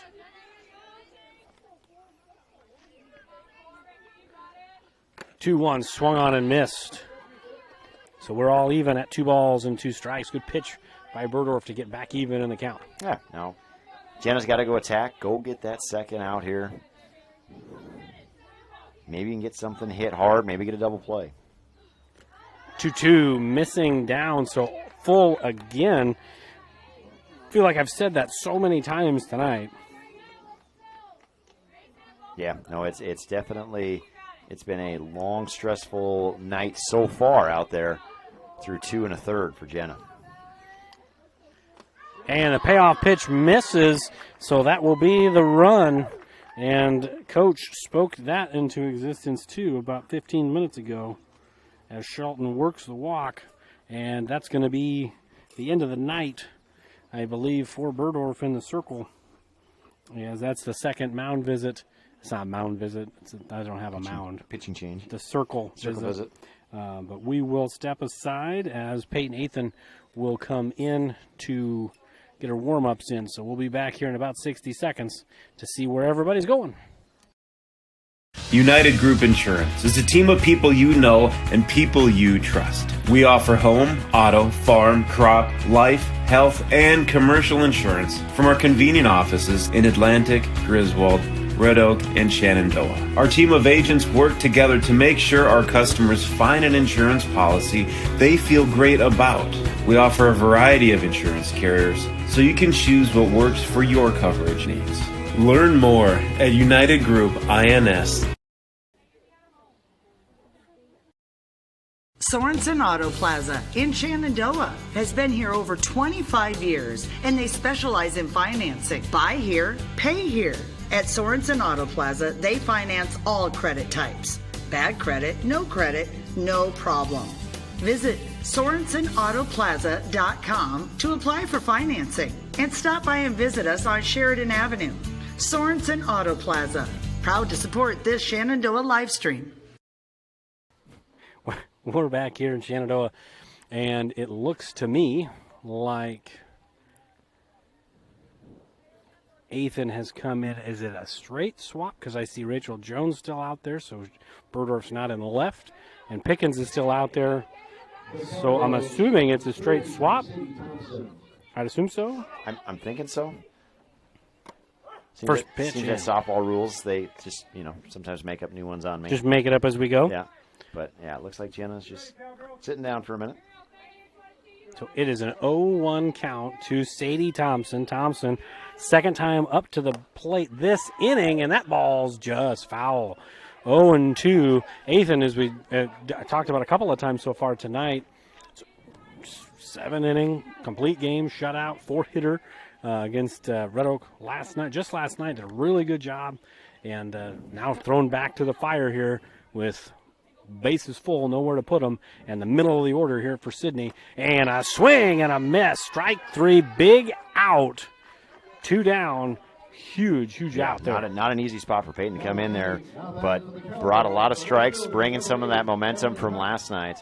And, I'm sure in her mind it was going to be like, all right, and get the night off, kind of hang out, eat some sunflower seeds, hit a couple dingers. But now she's thrown into the fire, ready to pitch. So now Emily Hutt steps in, and she swings at some high cheddar. 0-1. That is my little Boston accent, my Bostonian accent came out there. Some cheddar. Some cheddar. Wicked cheddar. She threw that wicked hard. Wicked hard. I'm not even going to put mine in there because I'm just going to get made fun of by the viewers out there. Oh, that ball squirts away, but nobody moved. So fortunate. Crisis averted there. 1 ball, 1 strike. It's okay. You know how many times people probably aren't laughing with me, they're laughing at me on this broadcast. Okay. I'm good with it. Yeah, that's fine. I'm a man of the people. So you're a man of the people. Bring some excitement in everyone's lives. That's right. 1-1, and that ball misses up and in, so 2-1. So Ethan got the strikeout to Sadie Thompson for out number 2, and now is falling behind Emily Hutt here with the last 2 pitches. Not exactly close, so really got to bear down here, find the zone. 2-1. As she does, 2 balls, 2 strikes now. If you can get out of this thing at a 2-2 or at a 4-run lead, you still extended it by 3. Not exactly the dream scenario, but you still have the lead. And that ball's in for strike 3, back-to-back Ks for Peyton Ethan, and she helps limit the damage. So for Sidney, 5 runs in the inning on just 2 hits and 2 errors. We'll step aside. We go to the bottom of the 3rd. Phillies still on top by 4, but maybe it's a little closer than they wanted. We'll be right back. The strength of a house starts with its foundation, just like the strength of a community starts with its education to ensure its success for many generations to come. The Shenandoah, Iowa Education Foundation strives to bring world-class education and opportunities to the youth of Shenandoah. Visit ShenandoahIowaEducationFoundation.org to become a part of the $100 Club, the Family Challenge, to donate to the Peter J. Weber Scholarship, or to make a general donation. The Shenandoah, Iowa Education Foundation, partnering today for success tomorrow. Pella Corporation in Shenandoah is growing. Pella is a family-owned company and has a strong heritage that started in 1925. Pella offers a strong benefit package, competitive wages, quarterly bonuses, profit sharing, and more. Pella has a decreased overtime schedule. You'll never work on Sundays, and you will have at least 2 Saturdays off each month to spend more time with your family. Go to careers.pella.com to see what jobs are available and apply today. Experience is not necessary, as Pella will provide training. Pella is an equal opportunity employer. We're back here in Shenandoah, bottom of the third, already ready to go. Gabby Jacobs going up against Lene Green in an 11-7 game. First pitch evidently missed for ball one. So 1 ball, no strikes. Look pretty good. It's one of those nights. Maybe we could expand it just a little bit. 10 walks already we could combined. That ball misses upstairs 2-0 to Lene Green. So on the night, I mentioned 10 walks combined for both Sidney and Shenandoah. 11 hits, 10 walks, no hit batters, but 6 combined errors. So you think about that, Coach. That's 27 things to get people on base. Yeah, it has not been a Van Gogh, a Rembrandt, a Picasso style. It's been a DJ Young paint. Yeah, no, painting. Yeah. As I always tell my kids, I said I am not an art teacher. I'm a math, science, social studies, and with a little reading and writing mixed in there, but it's not been pretty so far. We've got 18 runs through 2.5 innings, and like you said, 10 walks. 11 now. 11 walks and 6 errors. And 11 walks, 11 hits, and 6 errors. And Ethan swings right back to Jacobs. Nice play by Jacobs. That ball was hit very hard, but it's just a fielder's choice. So Green to second, and Ethan out on the fielder's choice. Yeah, nice job by Jacobs fielding your position. You know, representing well for the best athletes on the field, and makes a good throw. 1 out here, but moves Green to second. And let's see if Kylie can drive her in. So now Fouch steps in. She takes strike 1. On the night, Fouch is 1 for 1 with an RBI. She scored in the second inning. So everybody that's batting this inning for Shenandoah will have batted in every inning so far tonight. This is Green, Ethan, and now Fouch with their third plate appearance, and now it's the bottom of the third. So that's a lot. Yeah, definitely. And 2-strike offering is hit to third. It's going to be a tough play, and safe at third. Hard hit ball, but right at the third baseman. So we'll take it. We'll take the error. They might change it to a hit, but it's kind of right at her. Yeah. You don't, not to be mean, but you don't have to move. It's hit hard. It was hit hard. Yeah, I mean, it's one of those. There's a shot into right center field. That's going to get by the center fielder. That's going to be at least 1 run. As Green, rounding third, she'll come and score easily. Second double of the night for Nevaeh Yale, as she now has her third RBI of the night as well. Yeah, she's done a great job here these last couple nights, seeing the ball and hitting the ball, and drives one out there. We will have a courtesy runner here. Chloe Nelson coming in. It's always nice as a catcher. You rip one in the double, you get to go sit down, have a couple drinks of water before you have to put the tools of ignorance back on. That's right. And that's great. That's great for Nevaeh. She's struggled at the plate this season. Like a lot of the Phillies have as far as the batting average goes. Just from my count, 229. It's really climbed over the last week or so. Much like kind of we've talked about, documented the last week or so, Camden Warmers has really jumped up for the boys. Similar for her. She's starting to see it a little bit better. First year of playing varsity, starting to kind of slow down a little bit. Yeah, and that's what you hope for kind of throughout that freshman year, is it starts to slow down. So Abby Dummler, 0-1 to her. She takes down and in, so 1 ball, 1 strike to Dummler. Dummler is another kid that has just kind of struggled a little bit at the plate. She's just a 133 hitter on the year, but she did get her 7th hit of the season tonight, and hopefully that kind of gets her out of her funk as she takes inside. She's been on base twice, has Dummler, and I'd say most Phillies and Cowgirls have been on base multiple times tonight. Yeah, no, it'll be one of those, as you look back at the box score, it's going to take a little while to type that one in to go bound for a while, because there's a quick lot, stats. Yeah, a lot happening. Yeah. 2-1 to Dummler. She swings and hits one.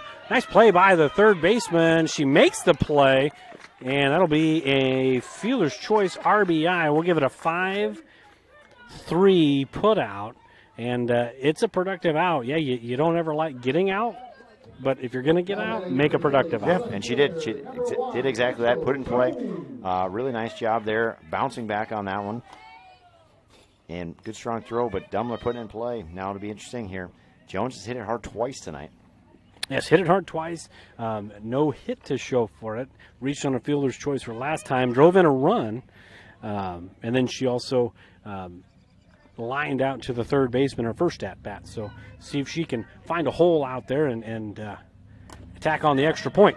That ball's hit right to the third baseman. Good play. And that'll end the inning. So for Shenandoah, a quicker inning, but just one hit, 2 runs on one hit and 1 error and 1 left. We go to the top of the fourth. Phillies 13, Cowgirls 7. From large projects to daily tasks, we can help at Miller Building Supply in Shenandoah. This is Josh, and we pride ourselves on quality products, knowledge, and service.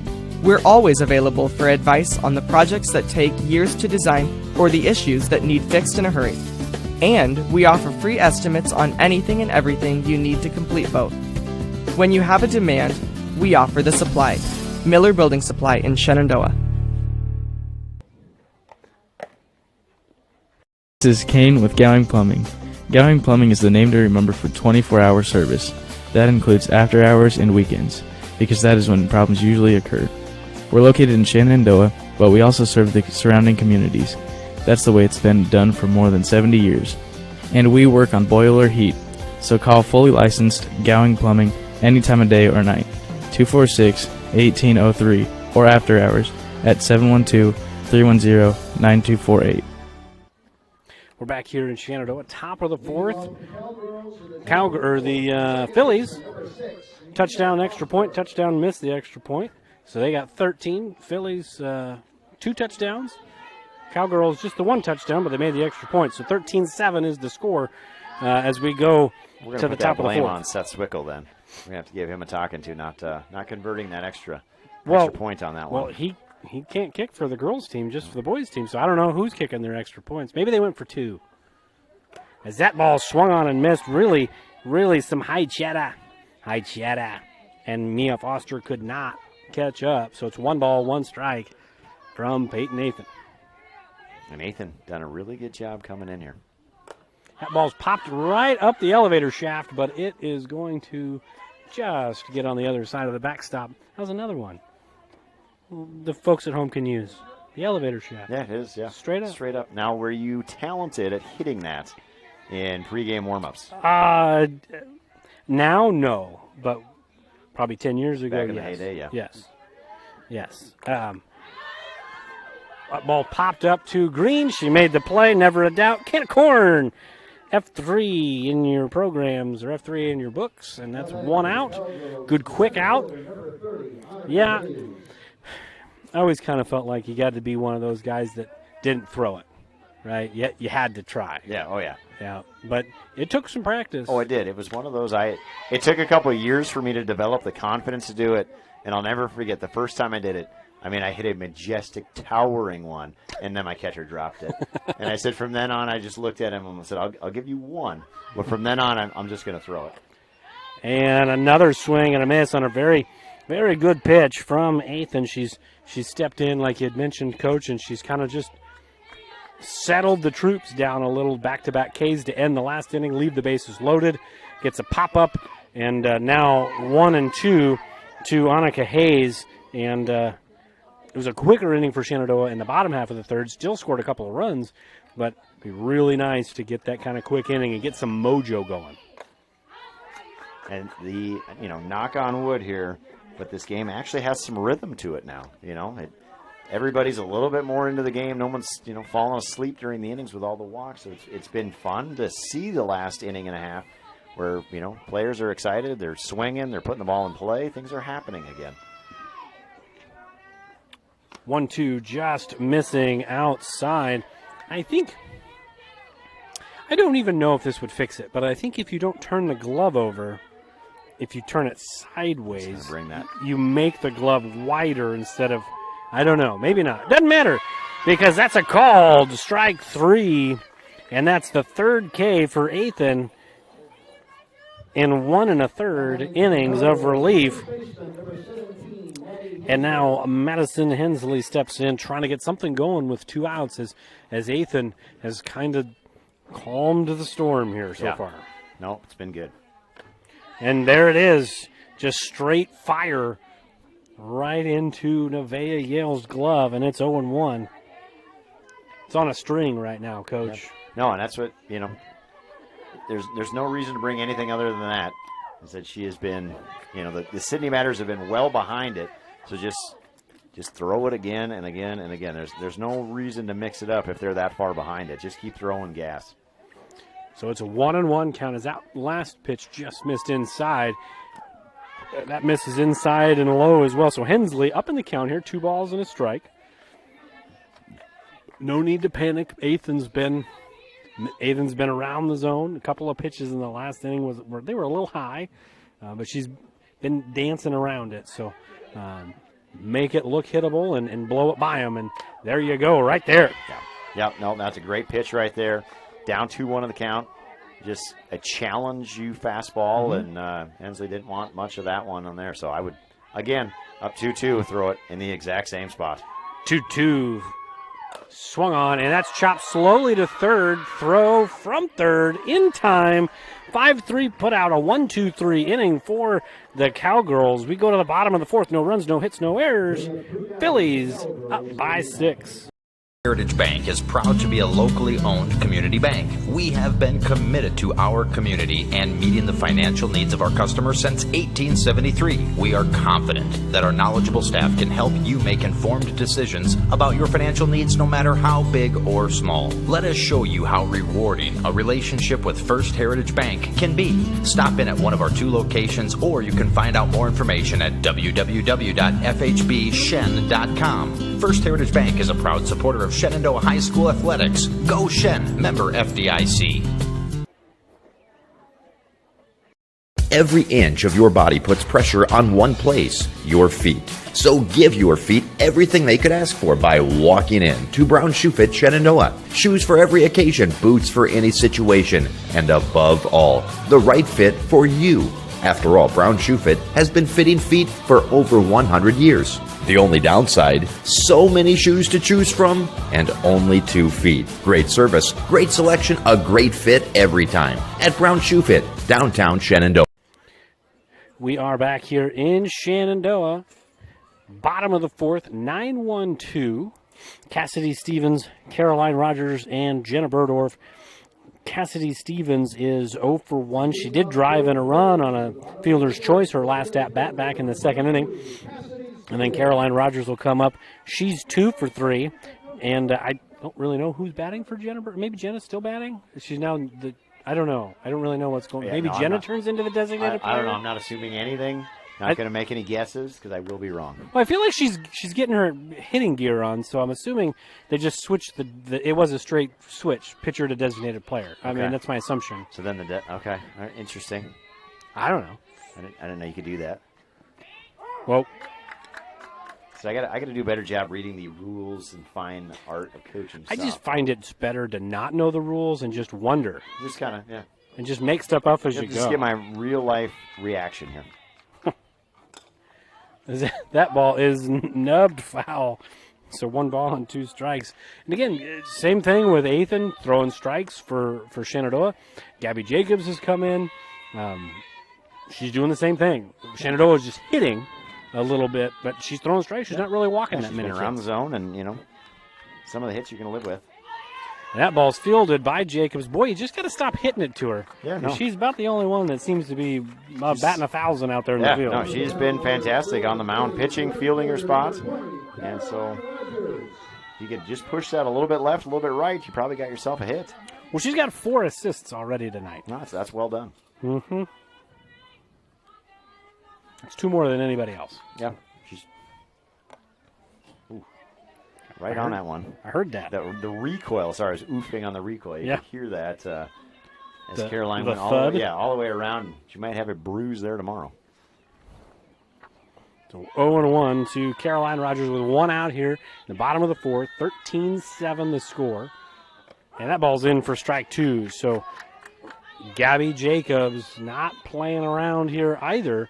Just like Peyton Ethan not playing around for the Phillies. Both shooting strikes. Yep. We're, like you said, starting to get into that rhythm of a softball game here. And that ball's swung on, hit to the third baseman, fielded and thrown, and she's never on the base. I'm just saying. Like, she's never actually on the base. Like, at no point has the first baseman for Sidney ever been on the base all game, and they're still calling us out. Yeah. That's just wild. It's fascinating to me. Nobody else can see that at home, but I saw it in the last inning, and, yeah, nobody's saying anything. Jenna Burdorf steps in. She takes a ball. So it's one ball, no strikes. And maybe it's an area call, right? Like double play situation. You got to be around the base. Which I don't even know if it's actually a rule, but that's kind of what they've done for player safety, right? Well, you got pillows out there now as bases. They're about 4 feet by 4 feet, so you can just dive in there. You can have a picnic on one of those bases. The first time I was at spring training this year, when I saw one of those bases being brought out, I thought, holy cow, they are as big as advertised.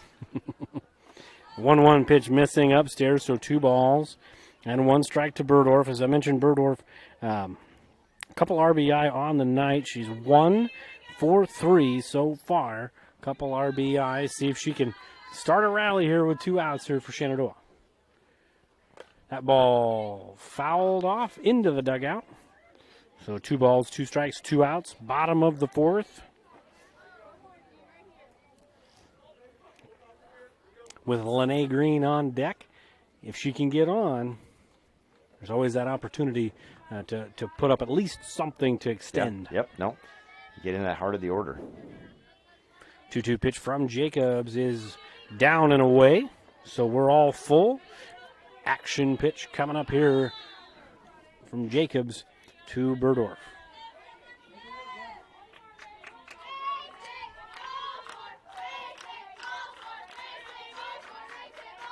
Three balls, 2 strikes, payoff pitch in the dirt. So Burdorf works her way aboard.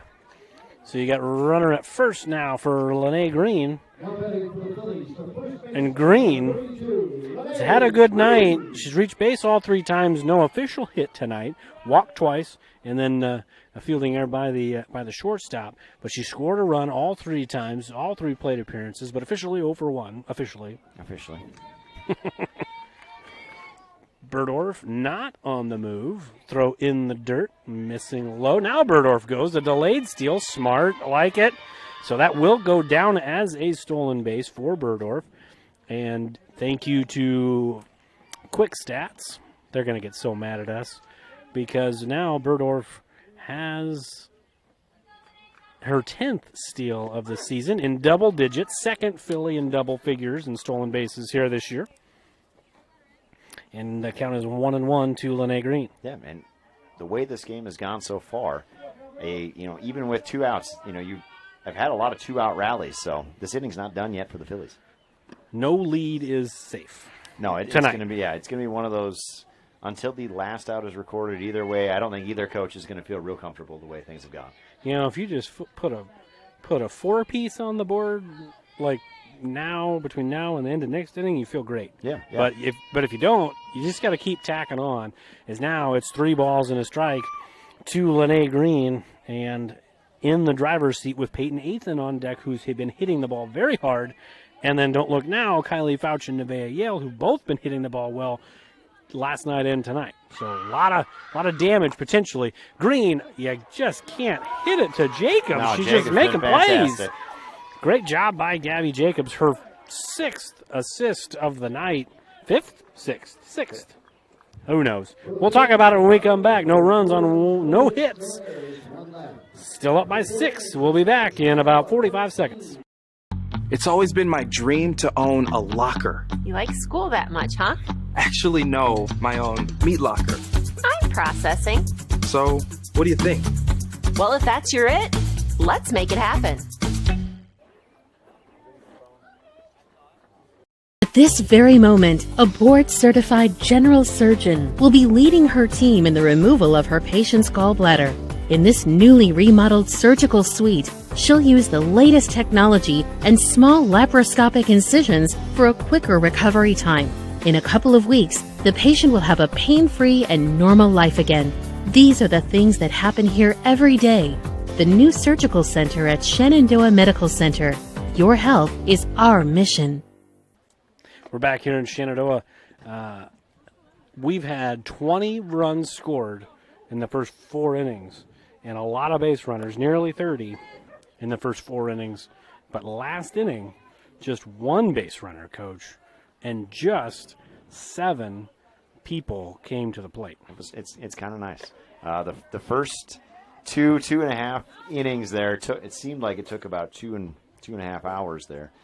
But the last inning was nice. It was so starting at 6 and a softball game. You would assume you don't need the lights. No. After the first 2.5 innings, I was kind of thinking we might need the lights. Yeah, we might need the lights. We might need them. We might not finish tonight at the way it was going, but no, much better so far.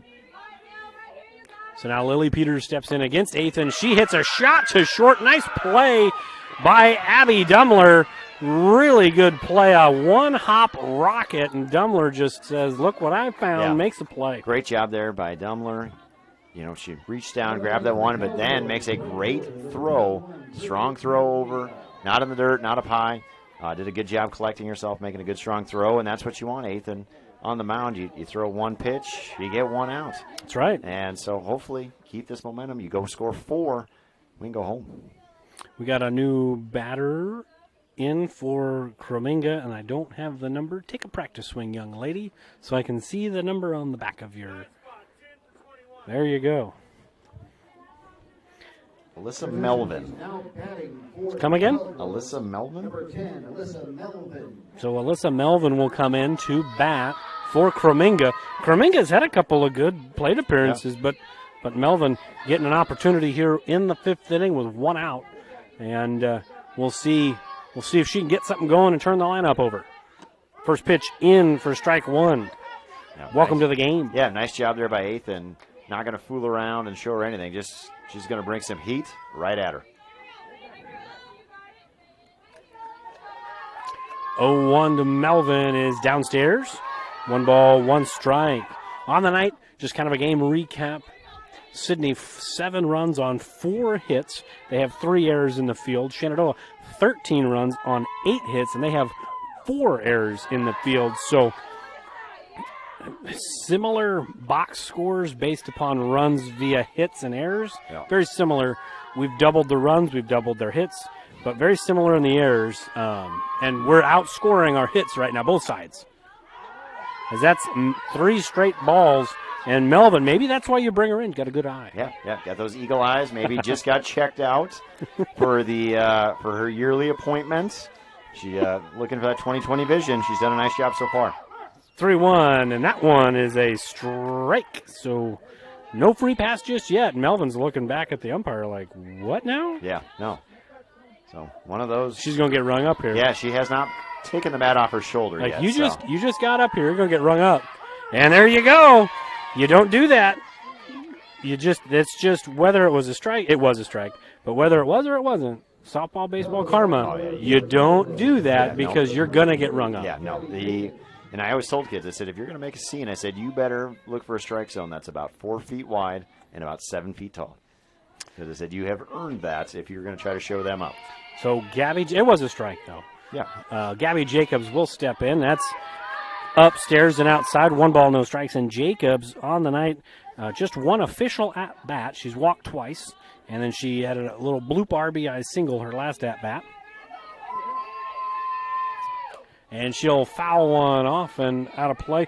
Only game going on. We're the only game in town, Coach. We are. It's. I know there was a 9U game going on earlier, but they have even cleared out over there. Baseball was up behind us for a little bit, but yeah, only game in town right now. We're the only show in town. So we say this all the time. Come back and watch us on the replay. Come down, enjoy the beautiful night. We still got about half a game left. Yeah, no, come down the way and this watch. one's gone, I said we had a buy one, get one offer down at the concession stand, and maybe a little bit early on that call, as we might have some hungry fans here as this game goes on. Couple foul balls for Jacobs, and it's a 2-2 count. 2 balls, 2 strikes, 2 outs. Deuces on the board. Ethan looking for her second consecutive 1-2-3 inning. She's not going to get it there. She's going to have to earn it on this full count offering. Now, as a coach, did you guys have anything that you did on the 2-2 count? Yeah, we always took our hat off. Yeah, we always did too. Now, right hand or left hand on that one? Oh, your hand. Okay. Your hand. That's what I said. It was always off the bag. That's going to be a fair ball and a single. Nothing Lene Green could do there. It's a clean single, but right off the first base bag. Yeah, no, sorry. I got a little bit watching on that one, so I think I was a little bit late seeing that. But, the only thing Lene can do on that one is just charge it. Don't let it get to the base. But, yeah, she was there to ready to make the play. The ball hits the base and goes. And Lene's not a short person for that ball to catapult right over the top of her. And a little conviction there on that pitch by Ethan as she fires it by Shelton, who on the night is 0 for 2. She walked and drove in a run. That is a rocket up the middle. Gets by Stevens, but the throw to third has got her if it was on the line. It was well in front of Jacobs, but it was offline. So it's going to end up being a single, and then I guess theoretically you'd advance on the throw, but with an error on the throw, or because they wouldn't have advanced if she'd picked it up. Yeah. Okay. All right. Yeah. Unfortunately, I gotta do it. I don't like it, but I gotta do it. As the first pitch is swung on, hit to Dummler, she says, "I got it covered. Don't worry about it." No runs on 1 hit, 1 error. 2 left. We go to the bottom of the 5th. We go to the bottom of the 5th, and it's still 13-7. Here it is. This is where my passion is my major. With more than 80 areas of study, dozens of clubs and activities to choose from, and advisors who ask the right questions and offer support, it's easy to be you at Iowa Western.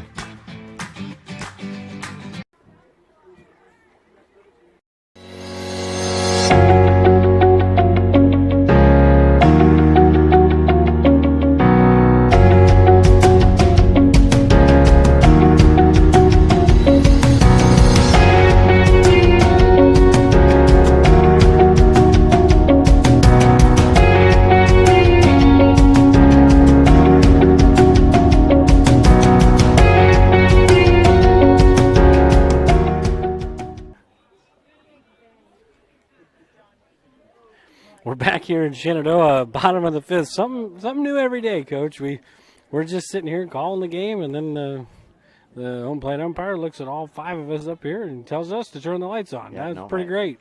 Yeah, not high enough on the pay grade on that one. No, I don't have a key to that. To have the decision made. And I don't know if it's just a flip of a switch here, like you go to the box, or you have to set it on the computer. I'm not sure, but I just think it's great. Yeah, he's looking at us too. He's looking right at us. He's looking like, "Gotta turn the lights on, guys." I don't have control over that. I'm just videotaping and talking about some softball. First pitch called strike 1. I don't know, folks at home. Sometimes I wonder. No balls and a strike, and Ethan takes just inside. So 1 ball, 1 strike. I'm just curious. Let's just count how many times he looks up at us. He's definitely. It's already been once. Yeah, he's looked up here, deadly serious, and we kind of look back and go, I don't have control over that.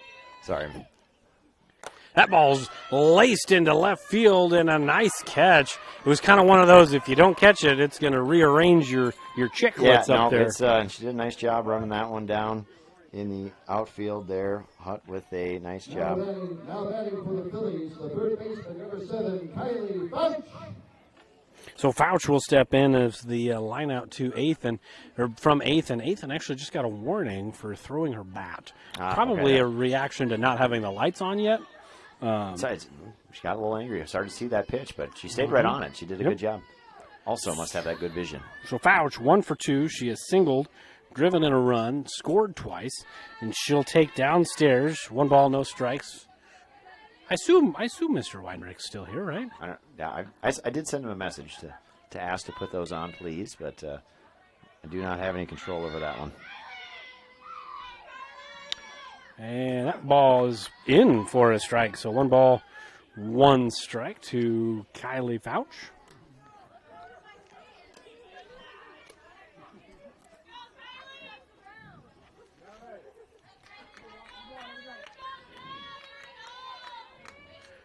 One ball, 1 strike is fouled off. Just a foul tip. So 1 and 2. Well, that might have been the first swing I've seen tonight by any of us where it really looked like we were swinging for the downs there. Yeah, really trying to hit that one a long ways. I don't even know where the switch is. I don't either. I think it's back there. I think it's back in our dugout. So 1 ball, 2 strikes is swung on and missed. Strike 3, 2 outs. And from my count, that is the first strikeout tonight for Shenandoah. Yeah, not quite the 4 spot we needed to put this one to bed early. So Nevaeh Yale, big night tonight, 2 for 2, 3 RBI, 2 doubles at the plate. If you're going to face a hot hitter, you want to face him with nobody on and 2 outs. Yeah, and Nevaeh's done a great job at the plate tonight. But, with 2 outs, like we said all night, still a great time to get a rally started. 0-1 pitch missing outside, so 1 ball, 1 strike. 13-7 is the score.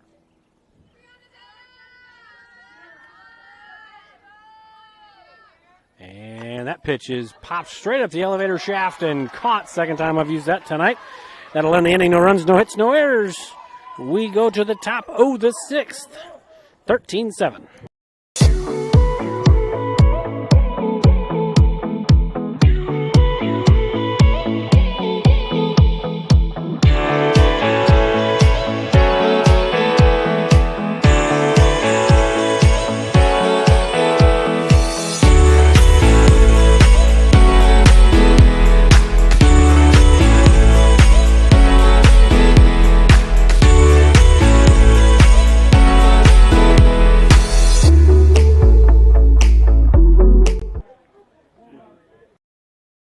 United Group Insurance is a team of people you know and people you trust. We offer home, auto, farm, crop, life, health, and commercial insurance from our convenient offices in Atlantic, Griswold, Red Oak, and Shenandoah. Our team of agents work together to make sure our customers find an insurance policy they feel great about.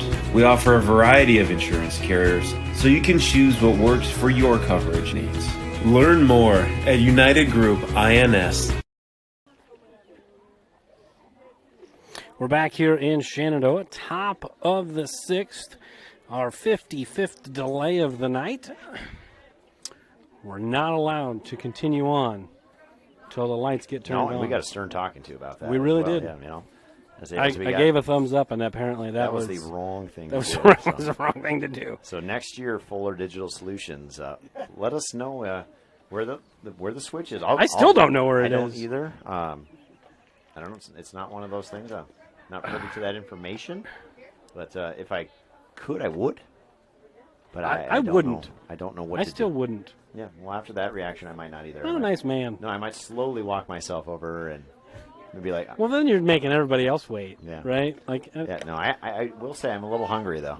I am a little hungry. They still got the BOGO going on? I know. I might have to call down to maybe they'll deliver up here for us.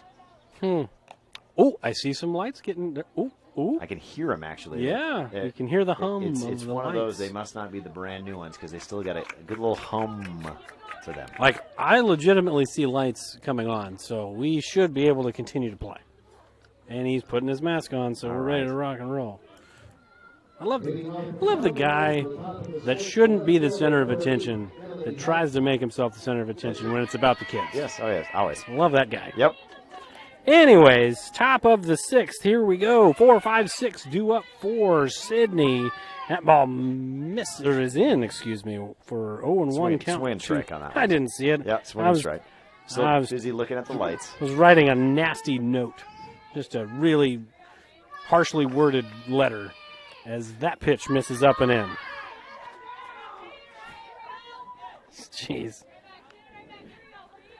World takes all kinds, Coach. It does, it does. All right, so Ethan, back to 1-1 in the count here. I'll try to keep this boat steered in the right direction, but you're good. That ball is popped up to second base, and Pickens is there to make the play. So that is an F4 in your scorebook. We're moving on, and Mia Foster steps in. Foster is 1 for 3 tonight. She's singled, scored twice, and drove in a run. See if she can get something going here with a 1 out. Both teams kind of goose-egged here over the last couple of innings. Either the bats have just quieted down, or maybe a lack of walks have kind of stopped the you mentioned it offensive earlier, momentum. That's it should settle down, and it has. It's turned into a pretty decent softball game. I mean, you look at the 6-run lead, and you think,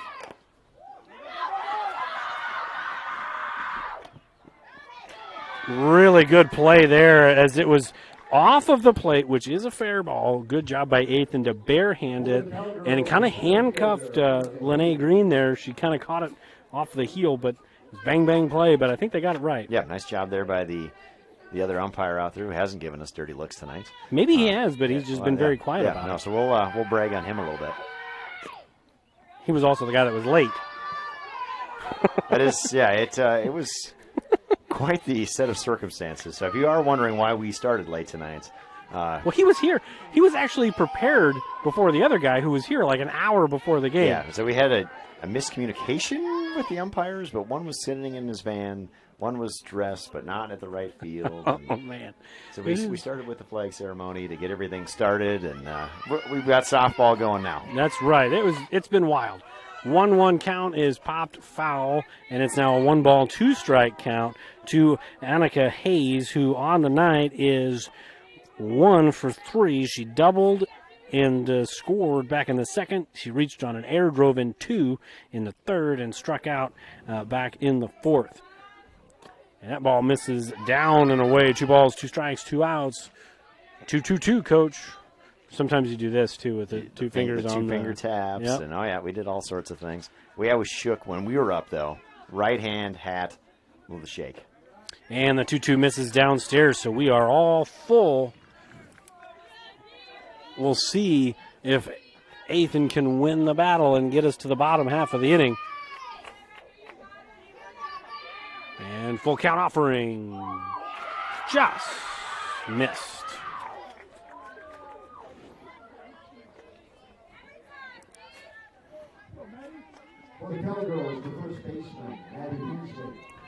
So 2 down, and Madison Hensley steps in. She's 0 for 3 on the night.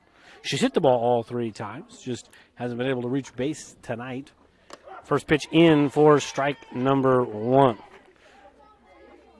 On the night, Hensley's the only cowgirl yet to reach base, Coach.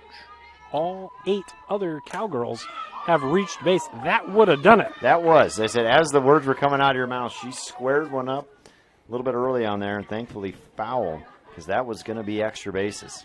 So 0-2, the count to Hensley, 2 outs. Hayes at first. Time to elevate. Outside corner just a bit low, so 1 ball and 2 strikes to Hensley. 1-2 pitch is swung on and missed. Strike 3. That'll end the inning. No runs, no hits, no errors. Go to the bottom of the 6th. Phillies, 4 runs will win it. See if we can get it in. Sorensen Auto Plaza in Shenandoah has been here over 25 years, and they specialize in financing. Buy here, pay here. At Sorensen Auto Plaza, they finance all credit types. Bad credit, no problem. Visit SorensenAutoplaza.com to apply for financing and stop by and visit us on Sheridan Avenue. Sorensen Auto Plaza, proud to support this Shenandoah live stream. The strength of a house starts with its foundation, just like the strength of a community starts with its education to ensure its success for many generations to come. The Shenandoah Iowa Education Foundation strives to bring world-class education and opportunities to the youth of Shenandoah. Visit ShenandoahIowaEducationFoundation.org to become a part of the $100 Club, the Family Challenge, to donate to the Peter J. Weber Scholarship, or to make a general donation. The Shenandoah Iowa Education Foundation, partnering today for success tomorrow. We're back here in Shenandoah. 13-7 still the score. Bottom 6. 7, 8, 9, Coach. This is why 6 is afraid of 7. I said, sounds like runs to me here. A good time for the Phillies to put 4 on the board, send us home. And tonight has not been one of those nights where the bottom of the order has not done some stuff. No, this bottom of the order has done a good job tonight.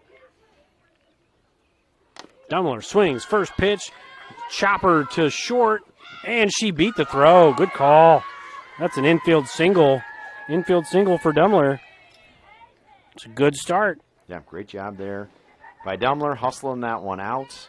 And now the Phillies got something going here. I've got my rally cap ready to go. See if we can put 4 on the board. So I've tried to explain to certain individuals, I won't divulge who, the difference between an out or an error and a hit, right? Yep. So like that, this particular individual, as Rachel Jones steps in, swings and misses at first pitch, that particular individual would say, well, how come that's not an error?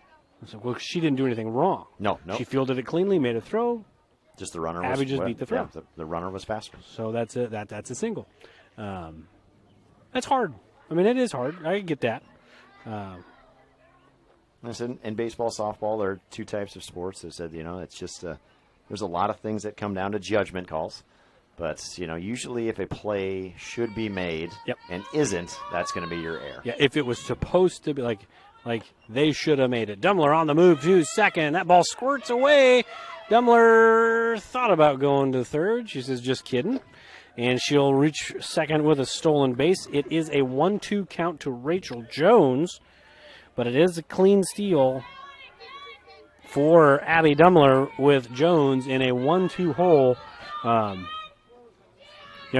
think when you're younger, like 2nd, 3rd, 4th, 5th grade, 6th grade even, if you just get on base, people just assume it's a hit. Yeah. Like, I'm batting like 900. Rachel Jones hits it into the hole, and she's out. Abby Dummler is out. She's out of the baseline. And it's going to be another fielder's choice for Rachel Jones. Just a tough luck night for Jones at the plate. She's hit the ball well, but in that situation, and I think Coach Berdorf was just explaining that to Abby, like, you got to freeze on that. Ball's hit in front of you on that one. If you're on second base, ball's hit in front. You've got to wait. Let them make the throw, then you take the base. But, ran herself into and out on that one. So that's going to be a fielder's choice, and then Abby Dummler out on a 6 unassisted there as Rachel Jones gets herself into scoring position. So instead of a runner at third on that play, maybe potentially scoring, now you got a runner at second with a 1 out. Yeah. One of those things that said, now you'd be looking for a little bit of a rally. You still need 4 here, so can't give any outs away. Stevens strike, so evens the count at 1 ball and 1 strike with Jones representing the extra point at second base. Sorry, I'm just checking out. There's a couple wasps flying around up here in the booth. I'm just seeing if there is a nest up there. On the way to third, and she is out by an absolute mile. And the second, or the shortstop, was in the baseline. And I'm guessing there, it was a good call. There was fielder interference. It looked ridiculous how much she was out by, but as she was moving there, the shortstop is right in the base path, and there's as a runner, you have the right to that first. There's no out. There's nobody out. No, there is 1 out. I'm sorry. 1 out. So now we're back to action. It's 2 balls and 2 strikes. 1 ball and 2 strikes. Excuse me. Was that a dead pitch then? I'm not sure. I don't know. Never happened. Nobody saw it. Nothing hurt. Fair enough. So 1-2. That ball misses way upstairs. Now it's 2-2. Cassidy Stevens even in the count here with Rachel Jones at third base with one out here in the bottom of the sixth. And that's a chopper, and that's going to be trouble. That's going to be a single and an RBI out of the 9-hole, and the extra point has been added, Coach. All right. Seth came back to redeem himself on that one, so we do have the 14-7 game. Doubled them up, and now we got the top of the order here coming up. It'll be a good time for Caroline to drive one, get everybody moving, get yourself into that heart of the order, put 3 on the board, and let's go home. First pitch missing high. That time, much more brisk pace. That's going to second. Cassidy Stevens. There was the speed of Cassidy Stevens. I think, the Sidney catcher there surprised her a little bit earlier in the game, but did a really good job there, hustling down and swiping that bag. So it's a 1-0 count to Rogers, and she pops it up to the pitcher and just can't really hit it to Jacobs. No, she's been fantastic out there tonight. That'll be out number 2, and that's an F1 in your scorebook. And now Jenna Burdorf will step in with 2 outs. Every run's important in a game like tonight, and you got an all-important run. Something in the green probably gets Stevens in. So hopefully we can be good with 2, right? Burdorf swings, offered at it, and missed. So it is 0-1 to Burdorf, who is now, by my knowledge, and that's probably pretty poor knowledge, is the designated player. Yeah, we'll go with it. And she takes strike number 2, so Gabby Jacobs just 1 strike away from getting out of the bottom of the 6th here with just limited damage.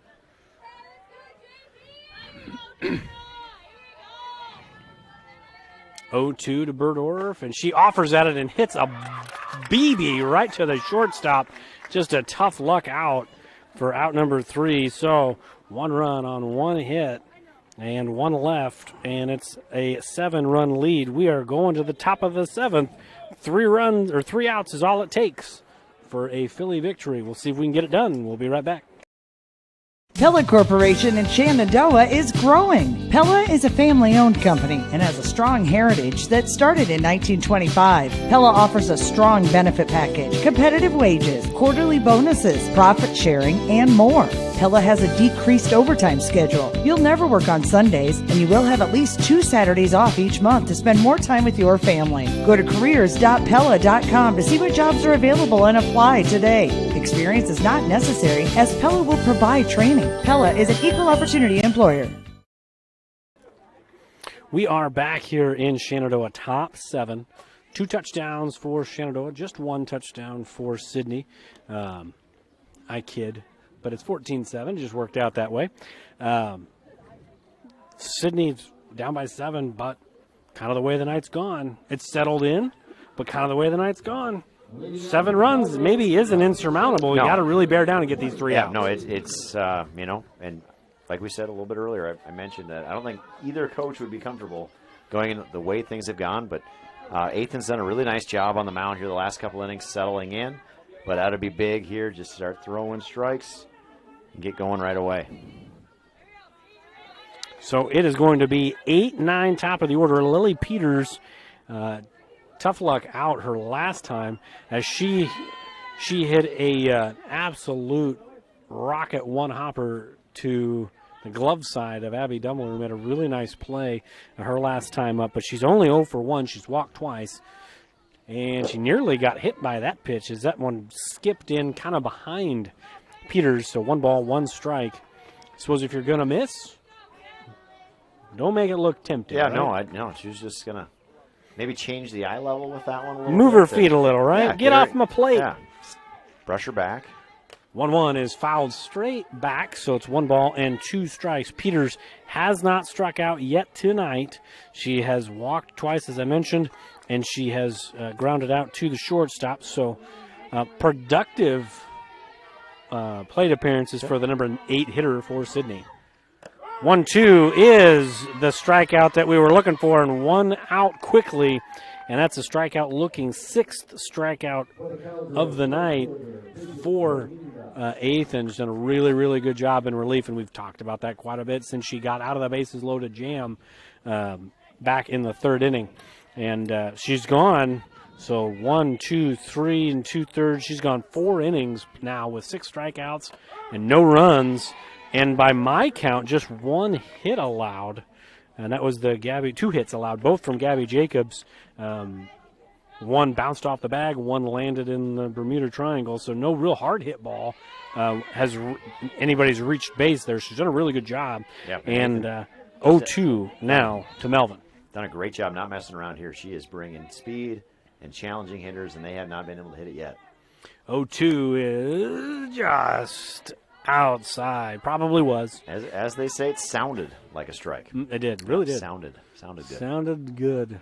1 and 2. See if Ethan can set her down, and she does. The high cheddar. The high cheddar. Even Noma Garcia Parra liked it. Nope. And we got one more. There's a whole generation of people watching right now that have no clue what's going on. Well, I would say our probably average viewership age would know that one. Are the kids more in on this? I would say there's older people. A lot of older folks that are not Red Sox fans. Oh, well. And that first pitch to Jacobs is fielded by Pickens. It's a 4-3 put out to end the game. And your Phillies win one last night, win one tonight. That's a winning streak, 2 in a row. We'll be back to kind of recap some things. We'll be back here in about 60. From large projects to daily tasks, we can help at Miller Building Supply in Shenandoah. This is Josh, and we pride ourselves on quality products, knowledge, and service.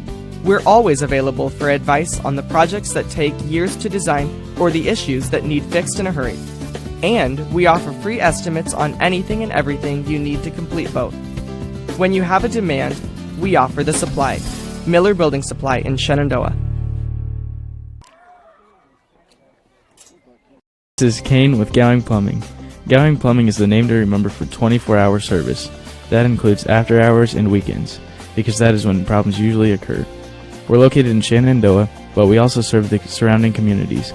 That's the way it's been done for more than 70 years. And we work on boiler heat, so call fully licensed Gowing Plumbing any time of day or night. 246-1803 or after hours at 712-310-9248. We are back here in Shenandoah. Coach, this is the first. Last year we were pretty fortunate. We broadcasted a lot of wins. It just kind of worked out that way. It just kind of fell that way. This year, we've kind of been the bad luck charm. Yeah, no, this was the. We have not broadcasted a lot of wins. This is my first win. So now moving that record to 1-4 though. So we're getting better. We're moving in the right direction. Yeah, with the monkeys off our back. It is. We don't have to talk about it. The elephant has now left the room, thankfully. Whatever you want to call it. And I'm sure Coach Burdorf is saying in there, not quite the win that you wanted tonight, but a win's a win. Yeah, you're going to take a win any time. And they were stacking wins, right? So back-to-back nights, back-to-back wins. And for an offense that we've watched a lot of their games, we've seen a lot of their pitch at-bats and things like that, they have tended to struggle to score runs. Part of that is the pitching they're facing, right? Part of that, it's a young lineup, still kind of learning at the varsity level in spots. Yep. But in the last 14 innings, 21 runs. However you're getting them, 21 runs in the last 14 innings. Doesn't really matter how you're getting them or who you're playing. You'll take the runs, and maybe that gets some confidence for some of these kids at the bottom of the lineup that you need to lengthen the lineup. Because I think 1 through 4, maybe even 1 through 5, pretty solid, pretty veteran lineup. But for us, just to be a little bit more steady, consistent offensively, we need 6, 7, 8, 9 to really produce. And tonight they did. Yeah, and that was big for them tonight. We kind of joked as the night went on here. We've got 11 runs through 2 innings. It was one of those things. It was like, oh, this could be a quick evening. as Coach Burdorf on the hustle up here. I do appreciate that. So I'll delay here just a minute as he gets up here. What makes it special is that he literally told someone, I can't talk right now. I got to go up to the booth. No, I appreciate that. He's a man of the people. A man of the people. Here he comes. Big smile on his face after a victory. Couple extra grays, but we'll take it. Coach, congratulations. That's 2 in a row. Yeah. We'll take it. We will. A little dicey, right? A little dicey, but I mean, I'm not telling you anything you don't already know. It was a little dicey, but things kind of settled in as the game went on. Got the big win. Peyton Nathan did a really good job coming in relief, and then the defense kind of settled down as the game went on. Yeah, I mean, ultimately, we did a really good job early in the game of being patient at the plate, making their pitchers throw strikes. And then when they did throw strikes, we hit the ball hard. Yeah. And then, kind of lost a little bit of focus there on defense for an inning and gave them some runs and felt like the strike zone was a little small, which frustrated Jenna, and that made it even worse, I guess. But Peyton did a great job of coming in and closing things out, and again, we did enough to pick up a win, so that's a good thing. Yeah, you're never going to give any wins away, right? If you get one, you're going to keep it, and that's 2 in a row. Backing up last night's performance, 7-0 shutout. That's a season sweep of Red Oak. Tell the folks a little bit about last night, because we didn't have that on the air as a road game. Yeah, Peyton threw amazing, threw a 4-hitter, and really Red Oak never threatened us in any inning last night. So Peyton she's been really, really good lately. She's thrown a lot of strikes, challenging people in the strike zone or around the strike zone. So I'm really proud of her. She's doing a great job of stepping up and doing the right thing on the mound. And then hitting wise, we did enough to move people around. We left some people on base a couple times in a couple different innings at Red Oak last night, but overall we did enough to pick up that win last night as well. I think overall, our kids are going to the plate with the right mindset. Yeah. Some kids are starting to figure it out. Hey, it's okay to take a strike. Eventually I'll get a strike that I can hit. So just the mindset at the plate has changed, and I think that's positive too. And so, 2 nights in a row of playing good softball. And we were talking just before you came up here, a thing that really we kind of thought would be really good to see for the maturation of the team and the growth of the team is to see that lineup lengthen. Because 1 through 4, 1 through 5, pretty veteran, a lot of experience. But that 6, 7, 8, 9, maybe not as much, or at least success at the plate over the years at the varsity level. We're starting to see it lengthen a little bit over these last maybe week or so. Some kids coming up with big hits. Nevaeh Yale, 3 doubles in the last 2 nights. Abby Dumler's getting some hits. You're getting some hits out of the number 8 spot. Cassidy Stevens, way better this year than last year, coming in as a slap hitter now. So you're starting to lengthen that lineup a little bit, and I think that's going to be helpful going down the stretch. Yeah, for sure. I mean, if you go back and watch the first 7 or 8 games, Abby Dumler hit the ball hard numerous times and just couldn't get anything to fall. Now it's starting to fall for her. Same thing with Nevaeh. She's starting to hit the ball hard, finding the pitch that she really likes. Again, it's all about understanding what pitch am I looking for to hit. And some of the girls, like when you played JV for a couple of years, you're just up there hacking at anything that comes around the plate, right? And so you're not looking for anything specific. But in a varsity game, you got to know what pitch I can actually drive and hit hard. And some of our girls are starting to figure that out and understanding and working a count, especially when you're the 5, 6, 7, 8 hitter working a count. That's okay. And it's okay to a walk is just as good as a hit, and it turns the lineup over. And Cassidy's done a really good job of finding her way on base, which turns the lineup over to Caroline and then Jenna and Lene, and just gives Lene way more opportunities to drive in people. And so that's a good spot for her, and she understands the role down there. And so just a lot of kids that are just starting to figure it out. Well, that's great, and I appreciate you coming up here and spending the time. Big one tomorrow, chance to maybe get 3 in a row here, and I'll see you over there. I'll be doing the game with KMA, so you'll be on the telly, but it'll be the KMA stream. So, Coach, thank you, congratulations. Get raking the field, get the boys out there, get them dragging the field. Get out of here. Yeah. While we still got some daylight. That's right. The lights are on now. Yeah. Yeah, that was crazy. Come over here yelling at me, Coach. He's like, hey, those guys up there gave a thumbs up. I was like, they have nothing to do with the lights. I don't know why they're giving you a thumbs up. Nothing we can do about it, sir. We got it. So if I could flip the switch, I would. We got it handled. Coach, congratulations. I appreciate you coming up. Better go talk to the other gentleman down there. But for Coach Burdorf just leaving us, for Jay Soderberg, I'm TJ Young. We're going to sign off. We've been on for nearly 3 hours, which is way longer than we were hoping for, but we'll take a win, and it's a 14-7 win for Shenandoah. We're going to sign off. We'll see you tomorrow night in Clarinda on the KMA stream. This is Fuller Digital Solutions stream. Good night, everybody.